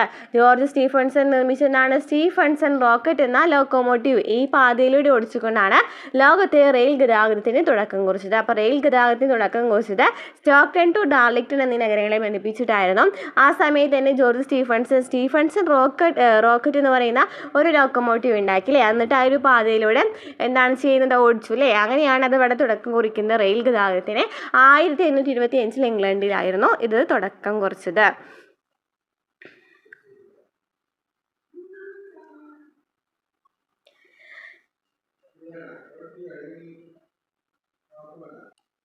അപ്പോൾ നമുക്ക് എന്ത് വ്യത്യാസമാണ് നമുക്ക് ഈ മറ്റ് ഗതാഗത മാർഗത്തിൽ നിന്നും റെയിൽ ഗതാഗതത്തിന് എന്ത് വ്യത്യാസമാണ് കാണുന്നത്? വേഗത കൂടുതലാണ് അല്ലേ. വേഗത കൂടുതലാണ്. അതുപോലെ തന്നെ കൂടുതൽ ആളുകളെ ഉൾക്കൊള്ളിക്കാനായിട്ട് പറ്റും. പിന്നെ എന്താണ്? മെട്രോ റെയിൽ സംവിധാനം എന്ന് പറയുന്നത് റോഡ് ഗതാഗതത്തിന് തടസ്സം ഉണ്ടാക്കുന്നതല്ല. മെട്രോ റെയിൽ സംവിധാനം റോഡ് ഗതാഗതത്തിന് തടസ്സം ഉണ്ടാക്കുന്നില്ല. ഇനി വിവിധ കാലഘട്ടങ്ങളുടെ ചിത്രങ്ങൾ നൽകിയിട്ടുണ്ട് അല്ലേ. ഓരോ കാലഘട്ടത്തിലും എങ്ങനെയാണ് തീവണ്ടി ഉപയോഗിച്ചിരുന്നതെന്നും അതിൻ്റെ സവിശേഷതകളും നോക്കുകയാണെന്നുണ്ടെങ്കിൽ നമുക്ക് എന്താണ് കാണുന്നത്? ഫസ്റ്റ് കൽക്കരി കൊണ്ടുപോകുന്ന തീവണ്ടിയായിരുന്നു. ഫസ്റ്റ് എന്താണ്? കൽക്കരി കൊണ്ടുപോകുന്ന തീവണ്ടിയായിരുന്നു. രണ്ടാമത്തെ പിക്ചറിൽ എന്താണ് കാണപ്പെടുന്നത്? രണ്ടാമത്തെ പിക്ചറിൽ പ്രത്യേക കുതിരകൾ വലിച്ചു കൊണ്ടുപോകുന്ന തീവണ്ടി കാണുന്നുണ്ട്. അതുപോലെ മൂന്നാമതായിട്ട് എന്താണ് കാണുന്നത്? യാത്രയ്ക്ക് ഉപയോഗിക്കുന്ന കൽക്കരി തീവണ്ടി കണ്ടുപിടിച്ചു. അതിനുശേഷം എന്താണ്? ഡീസൽ ഉപയോഗിച്ചിട്ടുള്ള വണ്ടി കണ്ടുപിടിച്ചു. അതിനുശേഷം ഇലക്ട്രിക് ട്രെയിനായി. പിന്നെന്തായി? ബുള്ളറ്റ് ട്രെയിനായി. അപ്പോൾ ഇങ്ങനെയാണല്ലേ വ്യത്യാസം. നോക്കി കാലഗണനാക്രമത്തിൽ നോക്കുകയാണെന്നുണ്ടെങ്കിൽ ഫസ്റ്റ് കൽക്കരി തീവണ്ടിയായിരുന്നു. ഫസ്റ്റ് എന്തായിരുന്നു? കൽക്കരി കൊണ്ടുപോകുന്ന തീവണ്ടിയായിരുന്നു. അതിനുശേഷം കൽക്കരിന് ശേഷം എന്തായി? പ്രത്യേക ട്രാക്കിലൂടെ കുതിരകൾ വലിച്ചു കൊണ്ടുപോകുന്ന തീവണ്ടിയായി. പിന്നീട് യാത്രക്കാരെ കൊണ്ടുപോകുന്ന തീവണ്ടിയായി. അതിനുശേഷം എന്താണ്? ഡീസൽ ഉപയോഗിക്കുന്ന വണ്ടിയായി. പിന്നെ ഇലക്ട്രിക് ട്രെയിനായി. അതുപോലെ തന്നെ പിന്നീട് ബുള്ളറ്റ് ട്രെയിനായിട്ട് മാറി. ബ്രിട്ടീഷുകാരാണ് ഇന്ത്യയിൽ റെയിൽ ഗതാഗതത്തിന് തുടക്കം കുറിച്ചത്. ഇന്ത്യയിൽ നിന്ന് അസംസ്കൃത വസ്തുക്കളും പ്രകൃതി വിഭവങ്ങളും കടൽ മാർഗം അവർ യൂറോപ്പിലേക്ക് കൊണ്ടുപോയിരുന്നു. ഈ വസ്തുക്കളും വിഭവങ്ങളും തുറമുഖങ്ങളിൽ എത്തിക്കാനുള്ള സംവിധാനം എന്ന നിലയിലാണ് റെയിൽ ഗതാഗതം ഇന്ത്യയിൽ ആരംഭിക്കുന്നത്. അപ്പോൾ എന്താണ് പറയുന്നത്, ആദ്യം തന്നെ ഈ റെയിൽ ഗതാഗതത്തിന് തുടക്കം കുറിച്ചത് ആരാണ്? ബ്രിട്ടീഷുകാരാണ് അല്ലേ. നമ്മൾ പറഞ്ഞു ബ്രിട്ടനിലായിരുന്നു നമ്മുടെ ജോർജ് സ്റ്റീഫൻസൺ കണ്ടുപിടിച്ചെന്നൊക്കെ പറഞ്ഞു. ഇന്ത്യയിൽ നിന്ന് അസംസ്കൃത വസ്തുക്കളും പ്രകൃതി വിഭവങ്ങളും കടൽ മാർഗം യൂറോപ്പിലേക്ക് കൊണ്ടുപോകുന്നതിനാണ് ആദ്യം ഈ റെയിൽ ഗതാഗതത്തിന് ഉപയോഗിച്ചിരുന്നത്. ഈ വസ്തുക്കളും വിഭവങ്ങളും തുറമുഖങ്ങളിൽ എത്തിക്കുവാനുള്ള ഒരു സംവിധാനം എന്ന നിലയിലാണ് റെയിൽ ഗതാഗതം ഇന്ത്യയിൽ ആരംഭിക്കുന്നത്. അപ്പോൾ ചരക്കുകൾ കൊണ്ടുപോകുക, ഇന്ത്യയിൽ നിന്ന് സാധനങ്ങൾ കൊണ്ടുപോകുക യൂറോപ്പിലേക്ക്, ആ ഒരു ലക്ഷ്യത്തോടു കൂടിയാണ് റെയിൽ ഗതാഗതം ഇന്ത്യയിൽ ആരംഭിക്കുന്നത്. ഇനി എപ്പോഴും ചോദിക്കുന്ന ഒരു ക്വസ്റ്റ്യൻ ആണല്ലേ, കേരളത്തിലെ ആദ്യത്തെ റെയിൽ പാത എന്ന് പറയുന്നത് എവിടം തൊട്ട് എവിടം വരെയാണ്? അതുപോലെ ഇന്ത്യയിലെ ആദ്യത്തെ റെയിൽ പാത എന്ന് പറയുന്നത് ചോദിക്കാറുണ്ട്. ഓക്കെ, അപ്പോൾ ഇന്ത്യയിലെ ആദ്യത്തെ റെയിൽ പാത എന്ന് പറയുന്നത് ബോംബെ മുതൽ താനെ വരെയാണ്. ഇന്ത്യയിലെ ആദ്യത്തെ റെയിൽ പാത. വർഷം ഏതാണ്? 1853. ഇനി കേരളത്തിലെ ആദ്യത്തെ റെയിൽ പാത എന്ന് പറയുന്നത് ബേപ്പൂർ മുതൽ തിരൂർ വരെയാണ്. 1861. ബേപ്പൂർ മുതൽ തിരൂർ വരെ 1861. അപ്പോൾ ഇന്ത്യയിലെ ആദ്യത്തെ റെയിൽ പാത എന്ന് പറയുന്നത് ബോംബെ മുതൽ താനെ വരെ ബന്ധിപ്പിക്കുന്നു. 1853. ഇനി കേരളത്തിലെ ആദ്യത്തെ റെയിൽ പാത എന്ന് പറയുന്നത് ബേപ്പൂർ മുതൽ തിരൂർ വരെയാണ്. 1861. ഇമ്പോർട്ടൻ്റ് ആണ് 1861. അപ്പോൾ 1853, 1861. ബോംബെ മുതൽ താനെ വരെ, തിരൂർ മുതൽ ബേപ്പൂർ വരെ. ദൈനംദിന യാത്രയ്ക്കും ചരക്കു നീക്കത്തിനും വിനോദയാത്രയ്ക്കും ജനങ്ങൾ പ്രധാനമായും ആശ്രയിക്കുന്ന ഗതാഗത സംവിധാനമാണ് റെയിൽവേ. വളരെ വിപുലമായ റെയിൽവേ ശൃംഖല ഇന്ത്യയിൽ നിലവിലുണ്ട്. ലോകത്തിലെ ഏറ്റവും ദൈർഘ്യമേറിയ റെയിൽവേ സംവിധാനമുള്ള രാജ്യങ്ങളിൽ ഒന്നാണ് നമ്മുടേത്. ഗതാഗത സൗകര്യം മെച്ചപ്പെടുത്തുന്നതിനും അന്തരീക്ഷ മലിനീകരണം കുറയ്ക്കുന്നതിനും ഇന്ത്യയിലെ പ്രധാന നഗരങ്ങളിൽ മെട്രോ റെയിൽ സംവിധാനം ആരംഭിച്ചിട്ടുണ്ട് അല്ലേ. അപ്പോൾ എന്താണ് മെട്രോ റെയിൽ എന്ന് പറയുന്നത്? വൻ നഗരങ്ങളിലെ യാത്രാക്ലേശം പരിഹരിക്കുന്നതിനും അന്തരീക്ഷ മലിനീകരണം കുറയ്ക്കുന്നതിനുമാണ് മെട്രോ റെയിൽ ആരംഭിച്ചത്. കൊൽക്കത്ത, ഡൽഹി, മുംബൈ, ബാംഗ്ലൂരു, ചെന്നൈ, കൊച്ചി തുടങ്ങിയവയെല്ലാം ഇന്ത്യയിലെ പ്രധാന നഗരങ്ങളിൽ എന്തുണ്ട്? മെട്രോ റെയിൽ സംവിധാനം ഇന്ന് നിലവിലുണ്ട്. യാത്രാക്ലേശം പരിഹരിക്കുന്നതിനും അന്തരീക്ഷ മലിനീകരണം കുറയ്ക്കുന്നതിനുമാണ് മെട്രോ റെയിൽ ആരംഭിച്ചത്. ഇനി റെയിൽ ഗതാഗതത്തിൻ്റെ മേന്മകൾ ഏതൊക്കെയാണ്? കൂടുതൽ പേർക്ക് യാത്ര ചെയ്യുവാൻ കഴിയുന്ന ഏറ്റവും ചെലവ് കുറഞ്ഞ ഗതാഗത മാർഗമാണ് അല്ലേ. കൂടുതൽ ചരക്ക് നീക്കത്തിന് സാധിക്കുന്നുണ്ട്. സമ്പദ് വ്യവസ്ഥയുടെ വളർച്ചയിൽ എന്താണ് പ്രധാന പങ്ക് വഹിക്കുന്നുണ്ട്. അതുപോലെ തന്നെ കാർഷിക വിപണി വ്യാപകമാക്കിയിട്ട് കാർഷിക മേഖലയെ സഹായിക്കുന്നുണ്ട്. വ്യാപാരം നടക്കുന്നുണ്ട്. വ്യാപാരത്തിൻ്റെ വികാസം, മാനവവിഭവശേഷിയുടെ ചലനാത്മകതയൊക്കെ വർദ്ധിപ്പിക്കുന്ന ഈ റെയിൽ ഗതാഗതത്തിൻ്റെ മേന്മകളാണ്. എന്താണ് ജലഗതാഗതം എന്ന് പറയുന്നത്? നമ്മൾ 2 ഗതാഗതം പഠിച്ചു വെച്ചു അല്ലേ. ഏതൊക്കെയാണ് നമ്മൾ പറയുന്നത്? കരഗതാഗതം പറഞ്ഞു. കരഗതാഗതത്തിൽ റോഡ് ഗതാഗതം, റെയിൽ ഗതാഗതം എന്നിങ്ങനെ 2 ഗതാഗതം ഉണ്ടെന്ന് പറഞ്ഞു. ഇനി നമ്മൾ നോക്കാൻ പോകുന്നത് ജലഗതാഗതമാണ്. അപ്പോൾ ജലഗതാഗതത്തെക്കുറിച്ച് പറയുകയാണെന്നുണ്ടെങ്കിൽ കുറച്ച് ഫീച്ചറുകളൊക്കെ നൽകിയിട്ടുണ്ട് അല്ലേ. എന്തൊക്കെ ആവശ്യങ്ങൾക്കായിരിക്കണം മനുഷ്യർ ജലഗതാഗതത്തെ ആശ്രയിച്ചിട്ടുണ്ടായിരിക്കാം? എന്തൊക്കെ ആശയങ്ങൾക്കായിരിക്കും? അതിനു മുമ്പ് നമ്മൾ ഈ റെയിൽ ഗതാഗതത്തിലെ 2 ജില്ലകൾക്ക് എന്തില്ല? റെയിൽ പാത ഇല്ല. അത് പഠിച്ചു വെക്കേണ്ട. റെയിൽ ഗതാഗതം ഇല്ലാത്ത ജില്ലകൾ ചോദിക്കാറുണ്ട്. ഇടുക്കിയും വയനാടാണ് കേട്ടോ. ഇടുക്കി അതുപോലെ തന്നെ വയനാട് ജില്ലകൾക്ക് എന്തില്ല? റെയിൽ പാത ഇല്ല എന്നും കൂടി പഠിച്ചു വെക്കാം കേട്ടോ. റെയിൽ പാത ഇല്ലാത്ത ജില്ലകളാണ് ഇടുക്കിയും വയനാടും. ഓക്കെ, അപ്പോൾ നമ്മൾ ജലഗതാഗതം എന്തൊക്കെ ആവശ്യങ്ങൾക്കാണ് മനുഷ്യർ ജലഗതാഗതം ഉപയോഗിക്കുന്നത്? സഞ്ചാരത്തിന് ഉപയോഗിക്കുന്നുണ്ട്. അതുപോലെ തന്നെ സാധനങ്ങൾ കൊണ്ടുപോകുന്നതിന് ഉപയോഗിക്കുന്നു. മത്സരങ്ങൾക്ക് ഉപയോഗിക്കുന്നുണ്ട്. വിനോദസഞ്ചാരത്തിന്, മത്സ്യബന്ധനത്തിന് എന്നിവയ്ക്കൊക്കെ ഉപയോഗിക്കുന്നുണ്ട്. നമ്മൾ ജലഗതാഗതത്തെ ആശ്രയിക്കുന്നുണ്ട്. എന്തൊക്കെയാണ്? സഞ്ചാരം, സാധനങ്ങൾ കൊണ്ടുപോകുന്നതിന്, അതുപോലെ തന്നെ എന്താണ്? മത്സരത്തിന്, വിനോദസഞ്ചാരത്തിന്, മത്സ്യബന്ധനത്തിനൊക്കെ നമ്മൾ ഈ ജലഗതാഗതം ഉപയോഗിക്കുന്നുണ്ട്. എന്തൊക്കെ കാര്യങ്ങൾ കൊണ്ടായിരിക്കണം ഈ ജലഗതാഗത മാർഗങ്ങൾ കണ്ടെത്തുവാൻ മനുഷ്യരെ പ്രേരിപ്പിച്ചിട്ടുണ്ടായിരിക്കും? എന്തൊക്കെ സാഹചര്യങ്ങൾ കൊണ്ടായിരിക്കണം? എന്തായിരിക്കും? മനുഷ്യർക്കും മൃഗങ്ങൾക്കും ജലാശയങ്ങൾ മുറിച്ച് കടക്കുവാൻ കഴിയാത്ത സാഹചര്യമായിരിക്കും അല്ലേ ഈ ജലഗതാഗതം എന്ന് പറയുന്നതിലേക്ക് മുന്നോട്ട് വെച്ചിട്ടുണ്ടായിരിക്കാം. മനുഷ്യർക്കും മൃഗങ്ങൾക്കും ജലാശയങ്ങൾ മുറിച്ചു കടക്കുവാൻ കഴിയാത്ത സാഹചര്യമായിരിക്കാം ജലഗതാഗതം എന്ന ആശയത്തിൽ എത്തിച്ചിട്ടുണ്ടായിരിക്കുക. ഒറ്റത്തടിയും ചങ്ങാടങ്ങളും ഉപയോഗിച്ചിരുന്ന മനുഷ്യർ മരത്തടിയുടെ മധ്യഭാഗം തീയിട്ട് കരിച്ച് പൊള്ളയാക്കിയാണ് ആദ്യകാലത്ത് തോണികൾ നിർമ്മിച്ചിരുന്നത്. അപ്പോൾ ആദ്യം എങ്ങനെയാണ് തോണികൾ നിർമ്മിച്ചിരുന്നത്? ഒറ്റത്തടിയും ചങ്ങാടങ്ങളും ഉപയോഗിച്ചിരുന്ന മനുഷ്യർ മരത്തടിയുടെ മധ്യഭാഗം തീയിട്ട് കരിയിക്കും, എന്നിട്ട് പൊള്ളയാക്കും. അതിനുശേഷം അതിനെയാണ് നമ്മൾ എന്ത് ഉപയോഗിച്ചിരുന്നത്? തോണികൾ ഉപയോഗിച്ചിരുന്നത്. പിന്നീട് പണിയായുധങ്ങളുടെ കണ്ടെത്തൽ തോണി നിർമ്മാണം എളുപ്പമാക്കി. അങ്ങനെ പണിയായുധങ്ങൾ കണ്ടെത്തലോടുകൂടി തോണി നിർമ്മാണം എളുപ്പമാക്കി മാറ്റി. ക്രമേണ പലതരത്തിലുള്ള വെള്ളങ്ങളും പായ്ക്കപ്പലുകളും നിർമ്മിച്ചു. ഇത് ജലഗതാഗതത്തെ കൂടുതൽ മെച്ചപ്പെടുത്തി. അപ്പോൾ നമ്മൾ ചോദിച്ചിട്ടുണ്ടല്ലേ, എന്തൊക്കെയായിരിക്കണം നിങ്ങൾ സഞ്ചരിച്ചിട്ടുള്ള ജലഗതാഗത വാഹനങ്ങൾ, വഞ്ചി, തോണി എന്തിലേക്ക് പോയിട്ടുണ്ടോ എന്നൊക്കെ ചോദിക്കുന്നുണ്ട്. മെസൊപ്പൊട്ടേമിയൻ ജനത വ്യാപാര രംഗത്ത് കപ്പലുകൾ പോലെയുള്ള ജലയാനങ്ങൾ ഉപയോഗിച്ചിരുന്നു. തുഴകളാലും നീളൻ കമ്പുകളാലും മുന്നോട്ട് നീക്കിക്കൊണ്ടുപോകുന്ന വിവിധ വലിപ്പത്തിലുള്ള ജലയാനങ്ങൾ ഇവർ ഉപയോഗിച്ചിരുന്നു. ചരക്കു നീക്കത്തിനും സഞ്ചാരത്തിനും ഈ ജലയാനങ്ങൾ ഉപയോഗിച്ചിരുന്നു. അപ്പോൾ മെസൊപ്പൊട്ടേമിയത്തിൽ എങ്ങനെയാണ് ഉപയോഗിച്ചിരുന്നതെന്നാണ് പറയുന്നത്. മെസൊപ്പൊട്ടേമിയൻ ജനത വ്യാപാര രംഗത്ത് കപ്പലുകൾ പോലെയുള്ള ജലയാനങ്ങളാണ് ഉപയോഗിച്ചിരുന്നത്. തുഴകളാലും നീളൻ കമ്പുകളാലും മുന്നോട്ട് നീക്കിക്കൊണ്ടുപോകുന്ന വിവിധ വലിപ്പത്തിലുള്ള ജലയാനങ്ങൾ ഇവർ ഉപയോഗിച്ചിരുന്നു. ചരക്കു നീക്കത്തിനും സഞ്ചാരത്തിനും ഇതാണ് ഇവർ ഉപയോഗിച്ചിരുന്നത്. ഇനി സിന്ധു നദീതട സംസ്കാര കേന്ദ്രമായ ഗുജറാത്തിലെ ലോത്തലിൽ കപ്പൽ നിർമ്മാണ കേന്ദ്രത്തിന്റെ അവശിഷ്ടങ്ങൾ കണ്ടെത്തിയിട്ടുണ്ട്. അപ്പോൾ ചോദിക്കാറുണ്ട് കേട്ടോ, ഈ ലോത്താൽ എന്ന് പറയുന്നത് ഇമ്പോർട്ടൻ്റ് ആണ്, പഠിച്ചു വയ്ക്കുക. എവിടെയാണ് ലോത്താൽ? ഗുജറാത്തിലാണ് ലോത്താൽ. അതെന്ന് പറയുന്നത് സിന്ധു നദീതട സംസ്കാര കേന്ദ്രമാണ് ഈ ലോത്താൽ എന്ന് പറയുന്നത്. അപ്പോൾ അവിടെ നിന്ന് കപ്പൽ നിർമ്മാണ കേന്ദ്രത്തിന്റെ ഡോക്യാർഡിന്റെ അവശിഷ്ടങ്ങൾ കണ്ടെത്തിയിട്ടുണ്ട്.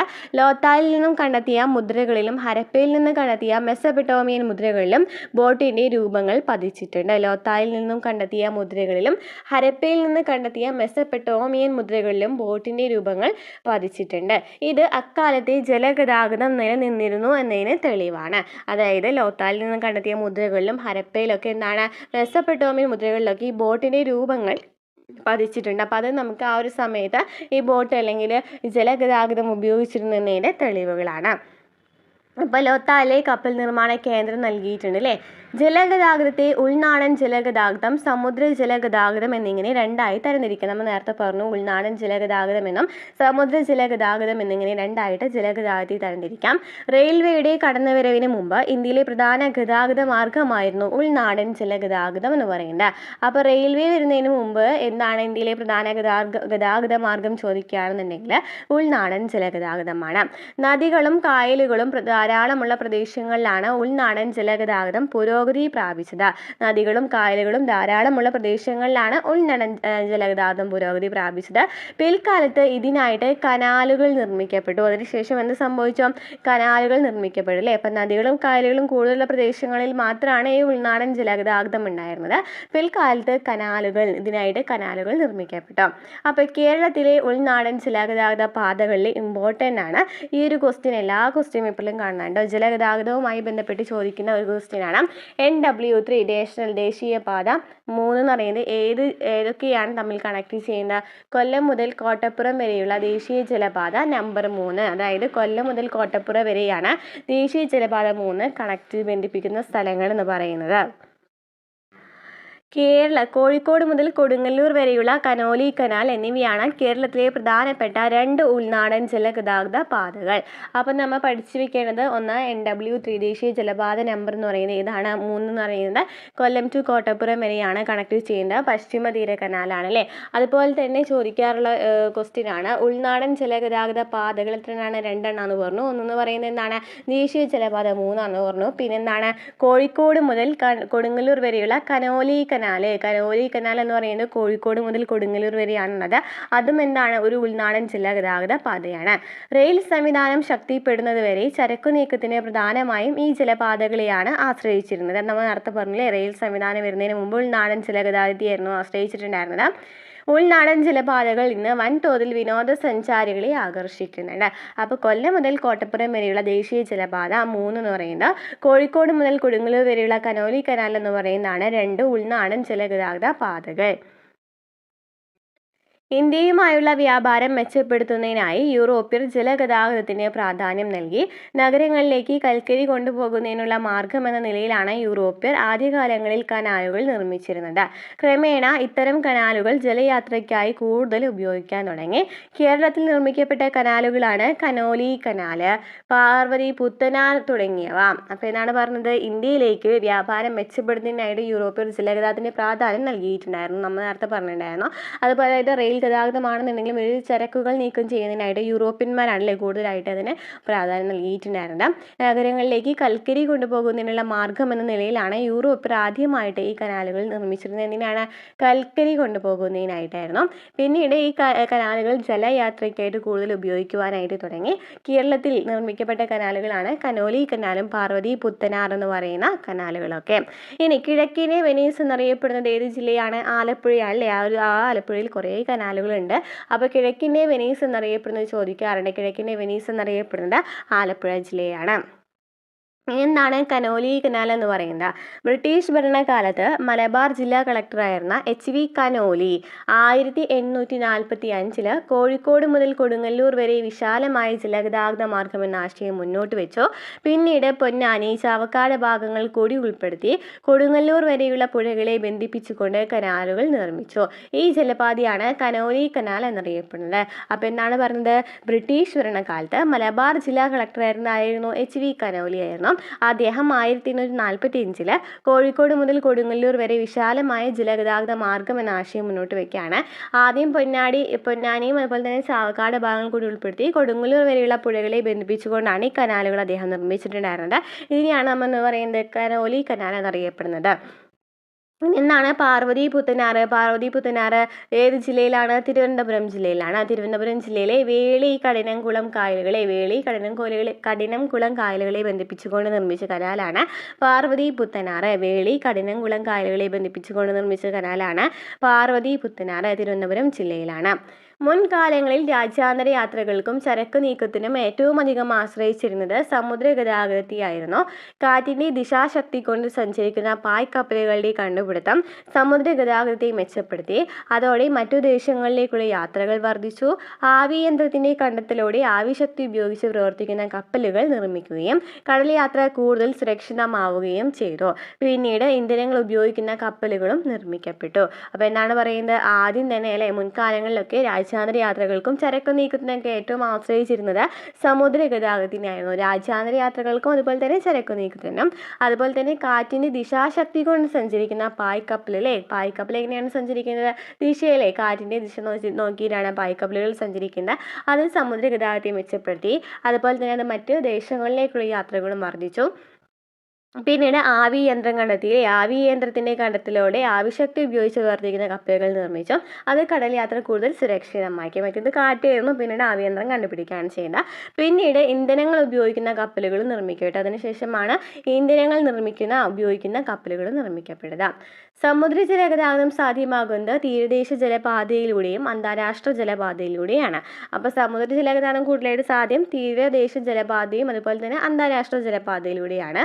രാജ്യത്തിൻ്റെ തീരത്ത് സ്ഥിതി ചെയ്യുന്ന തുറമുഖങ്ങൾക്കിടയിൽ ചരക്കുകളെയും യാത്രക്കാരെയും കൊണ്ടുപോകുന്നത് തീരദേശ ജലപാതകൾ വഴിയാണ്. രാജ്യത്തിൻ്റെ തീരത്ത് സ്ഥിതി ചെയ്യുന്ന ആൾക്കാരെ കൊണ്ടുപോകുന്നത് അല്ലെങ്കിൽ ചരക്ക് കൊണ്ടുപോകുന്നതൊക്കെ തീരദേശ ജലപാത വഴിയാണ്.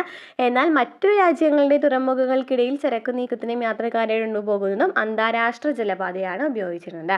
അതായത് തീരദേശത്ത് താമസിക്കുന്ന ആൾക്കാരുടെ ചരക്കും അവരൊക്കെ കൊണ്ടുപോയിരുന്നത് തീരദേശ ജലപാതയും.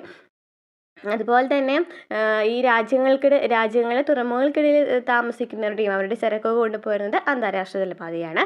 ഈ ജലപാതയിലൂടെയാണ് ഇറക്കുമതിയും കയറ്റുമതിയും പ്രധാനമായിട്ട് നടക്കുന്നത്. അന്താരാഷ്ട്ര ജലപാതയിലൂടെയാണ് കൂടുതലായിട്ട് ഇറക്കുമതിയും കയറ്റുമതിയും പ്രധാനമായിട്ട് നടക്കുന്നത്. ക്ലിയർ ആയല്ലോ? ഇനി എന്തൊക്കെയായിരിക്കണം ജലഗതാഗതത്തിന് മേന്മകൾ? എന്തൊക്കെയായിരിക്കും? താരതമ്യേന ചിലവ് കുറവാണ്, മലിനീകരണം കുറവാണ് അല്ലേ. മലിനീകരണം കുറവാണ്. അതുപോലെ തന്നെ ഏറ്റവും കൂടുതൽ ചരക്കുകൾ നമുക്ക് സംവഹിക്കാനായിട്ട് ചരക്കുകൾ കൊണ്ടുപോകാനായിട്ട് പറ്റും. അതുപോലെ വിദേശ വ്യാപാരം അല്ലേ, വിദേശത്ത് ആയിട്ട് വ്യാപാരം ചെയ്യുന്നതിനായിട്ടും ഈ ജലഗതാഗതം ഉപയോഗിക്കുന്നുണ്ട്. അപ്പോൾ താരതമ്യേന ചിലവ് കുറവാണ്, മലിനീകരണം കുറവ്, ചരക്ക് സംവഹനശേഷി, വിദേശ വ്യാപാരം. ക്ലിയർ ആയല്ലോ? അപ്പോൾ കേരളത്തിൽ നിർമ്മിക്കപ്പെട്ട കനാൽ പറഞ്ഞു കരോലി കനാലും പാർവതി പുത്തനാറ എന്ന് പറഞ്ഞു. കിഴക്കിൻ്റെ വെനീസ് എന്നറിയപ്പെടുന്ന ഏതാണ്? ആലപ്പുഴയാണ്. സമുദ്രതീരത്ത് കപ്പലടുപ്പിക്കുന്ന സ്ഥലത്തെയാണെന്ന് പറയുന്നത് തുറമുഖം എന്ന് പറയുന്നില്ലേ. സമുദ്രതീരത്ത് കപ്പലടുപ്പിക്കുന്ന സ്ഥലത്തെയാണ് തുറമുഖം എന്ന് പറയുന്നത്. അപ്പോൾ കേരളത്തിലെ പ്രധാന തുറമുഖങ്ങൾ ഏതൊക്കെയാണ്? വിഴിഞ്ഞിലെ തിരുവനന്തപുരത്ത് ചോദിക്കാറുണ്ട് കേട്ടോ.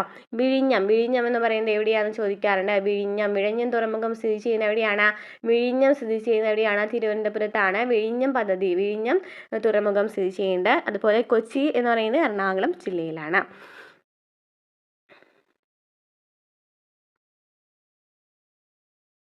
ഓക്കെ, ഇനി നമുക്ക് വ്യോമഗതാഗതത്തിലേക്ക് പോകാം. നമ്മൾ 2 ഗതാഗതം പഠിച്ചു കഴിഞ്ഞു. നെക്സ്റ്റ് ആണ് വ്യോമഗതാഗതം. ഫ്രാൻസിലെ ഒരു കടലാസ് ഫാക്ടറി ഉടമയായിരുന്ന ജാക്കിസ് മോൺ ഗോൾഫിയർ നനഞ്ഞ വസ്ത്രം പെട്ടെന്ന് ഉണക്കുന്നതിനായി തൂക്കിയിട്ടിരുന്ന വസ്ത്രത്തിന് താഴെ തീ കൂട്ടി കത്തിക്കുകയായിരുന്നു ജോക്കസിൻ്റെ ഭാര്യ. ഉണങ്ങാനിട്ടിരുന്ന വസ്ത്രം ആകാശത്തേക്ക് പറന്നുയർന്നത് അദ്ദേഹത്തിൽ അതിശയമുളവാക്കി. ആ കാഴ്ച ജാക്കസിനെ ഏറെ ചിന്തിപ്പിച്ചു. പിന്നീടുള്ള ദിവസങ്ങൾ അദ്ദേഹത്തിന് വിശ്രമമുണ്ടായിരുന്നില്ല. തൻ്റെ സഹോദരനായ ജോസഫ് മോൺ ഗോൾഫിയറുമായി ചേർന്ന് ജാക്കിസ് ഒരു കൂറ്റൻ ബലൂൺ ഉണ്ടാക്കി. ചൂടുവായി നിറച്ച് ആ ബലൂൺ അവരെ അത്ഭുതപ്പെടുത്തിക്കൊണ്ട് മുകളിലേക്ക് ഉയർന്നു. അതിനുശേഷം ബലൂണിൻ്റെ കീഴ്ഭാഗത്ത് കുട്ട വെച്ച് പിടിപ്പിച്ച് സ്വന്തം വീട്ടിലെ കോഴി, താറാവ് എന്നിവ യാത്രക്കാരാക്കി. തുടർന്ന് ജാക്കിസും ജോസഫും ആ ബലൂൺ വാഹനത്തിൽ പാരീസ് നഗരത്തിന് മുകളിൽ അരമണിക്കൂർ പറന്നു. അപ്പോൾ എങ്ങനെയാണ് ഇതിലേക്ക് എത്തിയെന്ന് ഒരു കഥ പറയാം അല്ലേ. 1783 ഒരു സംഭവമാണിത്. പിന്നീട് ആകാശയാത്രകൾക്ക് തുടക്കമിടാൻ കാരണവും 1783 ഈ സംഭവമാണ്. ചൂടുവായി നിറച്ച ബലൂണുകളാണ് മനുഷ്യർ ആകാശയാത്രയ്ക്ക് ആദ്യമായിട്ട് ഉപയോഗിച്ചിരുന്നത്. ആദ്യമായിട്ട് ചൂടുവായി നിറച്ച ബലൂണുകളായിരുന്നു. അതിനുശേഷം സാന്ദ്രത കുറഞ്ഞ വാതകങ്ങൾ വലിയ ബലൂണുകളിൽ നിറച്ച് ആകാശ കപ്പലുകൾ നിർമ്മിച്ചു. അതിനുശേഷം എന്താണ്? സാന്ദ്രത കുറഞ്ഞ വാതകങ്ങൾ വലിയ ബലൂണുകളിൽ നിറച്ച് ആകാശ കപ്പലുകൾ നിർമ്മിച്ചു. തുടർന്ന് വേഗത കുറച്ച് താഴെത്താൻ സഹായിക്കുന്ന പാരച്യൂട്ടുകൾ കണ്ടുപിടിച്ചു.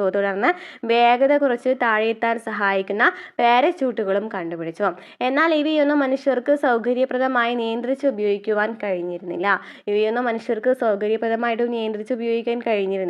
എന്നാണ് പറയുന്നത്. ആദ്യം തന്നെ ചൂടുവായി നിറച്ച ബലൂണുകൾ ഉപയോഗിച്ചു. അതിനുശേഷം സാന്ദ്രത കുറഞ്ഞ വാതകങ്ങൾ ഉപയോഗിച്ചു. അതിനുശേഷം വേഗത കുറച്ച് താഴെത്താൻ സഹായിക്കുന്ന പാരച്യൂട്ടുകൾ കണ്ടുപിടിച്ചു. പക്ഷെ ഇതൊന്നും സൗകര്യപ്രദമായിട്ട് ഉപയോഗിക്കുവാനായിട്ട് കഴിഞ്ഞിരുന്നില്ല. അതുപോലെ തന്നെ സുരക്ഷയും കുറവായിരുന്നു അല്ലേ. ആകാശ കപ്പൽ നൽകിയിട്ടുണ്ട്. അതുപോലെ തന്നെ പാരച്യൂട്ടും നൽകിയിട്ടുണ്ട്. ഇന്നത്തെ വിമാനത്തിൻ്റെ ആദ്യ രൂപം എന്ന് പറയാവുന്ന തരത്തിൽ വിമാനം നിർമ്മിച്ചത് അമേരിക്കക്കാരായ ഓർവിൽ റൈറ്റും വിൽബർ റൈറ്റ് എന്നീ സഹോദരന്മാരാണ്. ഓർവിൽ റൈറ്റും വിൽബർ റൈറ്റും ആണ് വിമാനം എന്ന് പറയുന്നത് ആദ്യമായിട്ട് നിർമ്മിക്കുന്നത്. റൈറ്റ് സഹോദരന്മാരാണ്. ഇവർ നിർമ്മിച്ച വിമാനത്തിൻ്റെ പേരെന്തായിരുന്നു? ഫ്ലയർ 1 ആയിരുന്നു. ഫ്ലയർ 1 എന്നായിരുന്നു ആദ്യത്തെ വിമാനത്തിൻ്റെ പേര്. ഫ്ലയർ 1 എന്നായിരുന്നു. അമേരിക്കയിലെ നോർത്ത് കരോലിനയിൽ നിന്ന് 1903 ഡിസംബർ 17 ഫ്ലയർ 1 പറന്നുയർന്നത്. 1903 ഡിസംബർ 17 ഫ്ലയർ 1 പറന്നുയർന്നത്. ഫ്ലയർ 1 നൽകിയിട്ടുണ്ട്. അതുപോലെ തന്നെ ഓർവിൽ റൈറ്റും വിൽബർ റൈറ്റിന് നൽകിയിട്ടുണ്ട്. കാലക്രമേണ ഹെലികോപ്റ്ററുകൾ, ജെറ്റ് വിമാനങ്ങൾ, യാത്രാ വിമാനങ്ങൾ, സൂപ്പർസോണിക് വിമാനങ്ങൾ എന്നിവ നിർമ്മിക്കുവാൻ മനുഷ്യർക്ക് സാധിച്ചു. കാലക്രമേണ ഹെലികോപ്റ്ററായി, ജെറ്റ് വിമാനമായി, യാത്രാ വിമാനമായി, സൂപ്പർസോണിക് വിമാനങ്ങൾ എന്നിവ നിർമ്മിക്കുവാൻ മനുഷ്യർക്ക് സാധിച്ചു. അപ്പോൾ ആദ്യത്തെ വിമാനം ഫ്ലയർ 1 ആണ്. ഓർവിൽ റൈറ്റും വിൽബർ റൈറ്റും ഓടിയിട്ടാണ് കണ്ടെത്തിയത്.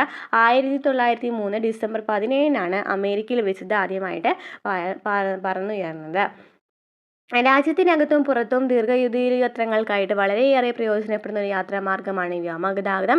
ഏറ്റവും വേഗതയേറിയ ഗതാഗത സംവിധാനം ഇത് തന്നെയാണ്. സൈനിക ആവശ്യങ്ങൾക്കായിട്ടും വ്യോമഗതാഗത സംവിധാനം ഉപയോഗിക്കുന്നുണ്ട്.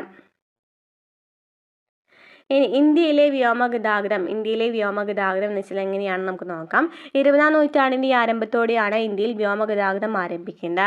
1911 അലഹാബാദിൽ നിന്നും 10 കിലോമീറ്റർ മാത്രം അകലെയുള്ള നെയ്നിലേക്ക് കത്തുകൾ വഹിച്ചുകൊണ്ടുള്ള വിമാനം പറന്നുയർന്നതോടെയായിരുന്നു ഇന്ത്യയിൽ വ്യോമഗതാഗതം തുടക്കം കുറിച്ചത്. കത്തുകൾ വഹിച്ചുകൊണ്ടുള്ള വിമാനമാണ് ആദ്യം തന്നെ പോയിരുന്നത്. 1912 ഇന്ത്യയിലേക്കും തിരിച്ചുമുള്ള ആദ്യത്തെ അന്താരാഷ്ട്ര വിമാനം ലണ്ടനിൽ നിന്ന് കറാച്ചിയിലേക്കും അവിടെ ബോംബെയിൽ നിന്ന് ഡൽഹിയിലേക്കും സർവീസ് നടത്തി. അപ്പോൾ 1912 ഇന്ത്യയിലേക്കും തിരിച്ചുമുള്ള ആദ്യത്തെ അന്താരാഷ്ട്ര വിമാനം ലണ്ടനിൽ നിന്ന് കറാച്ചിയിലേക്കും അവിടെ നിന്ന് ഡൽഹിയിലേക്കും സർവീസ് നടത്തുന്നത്.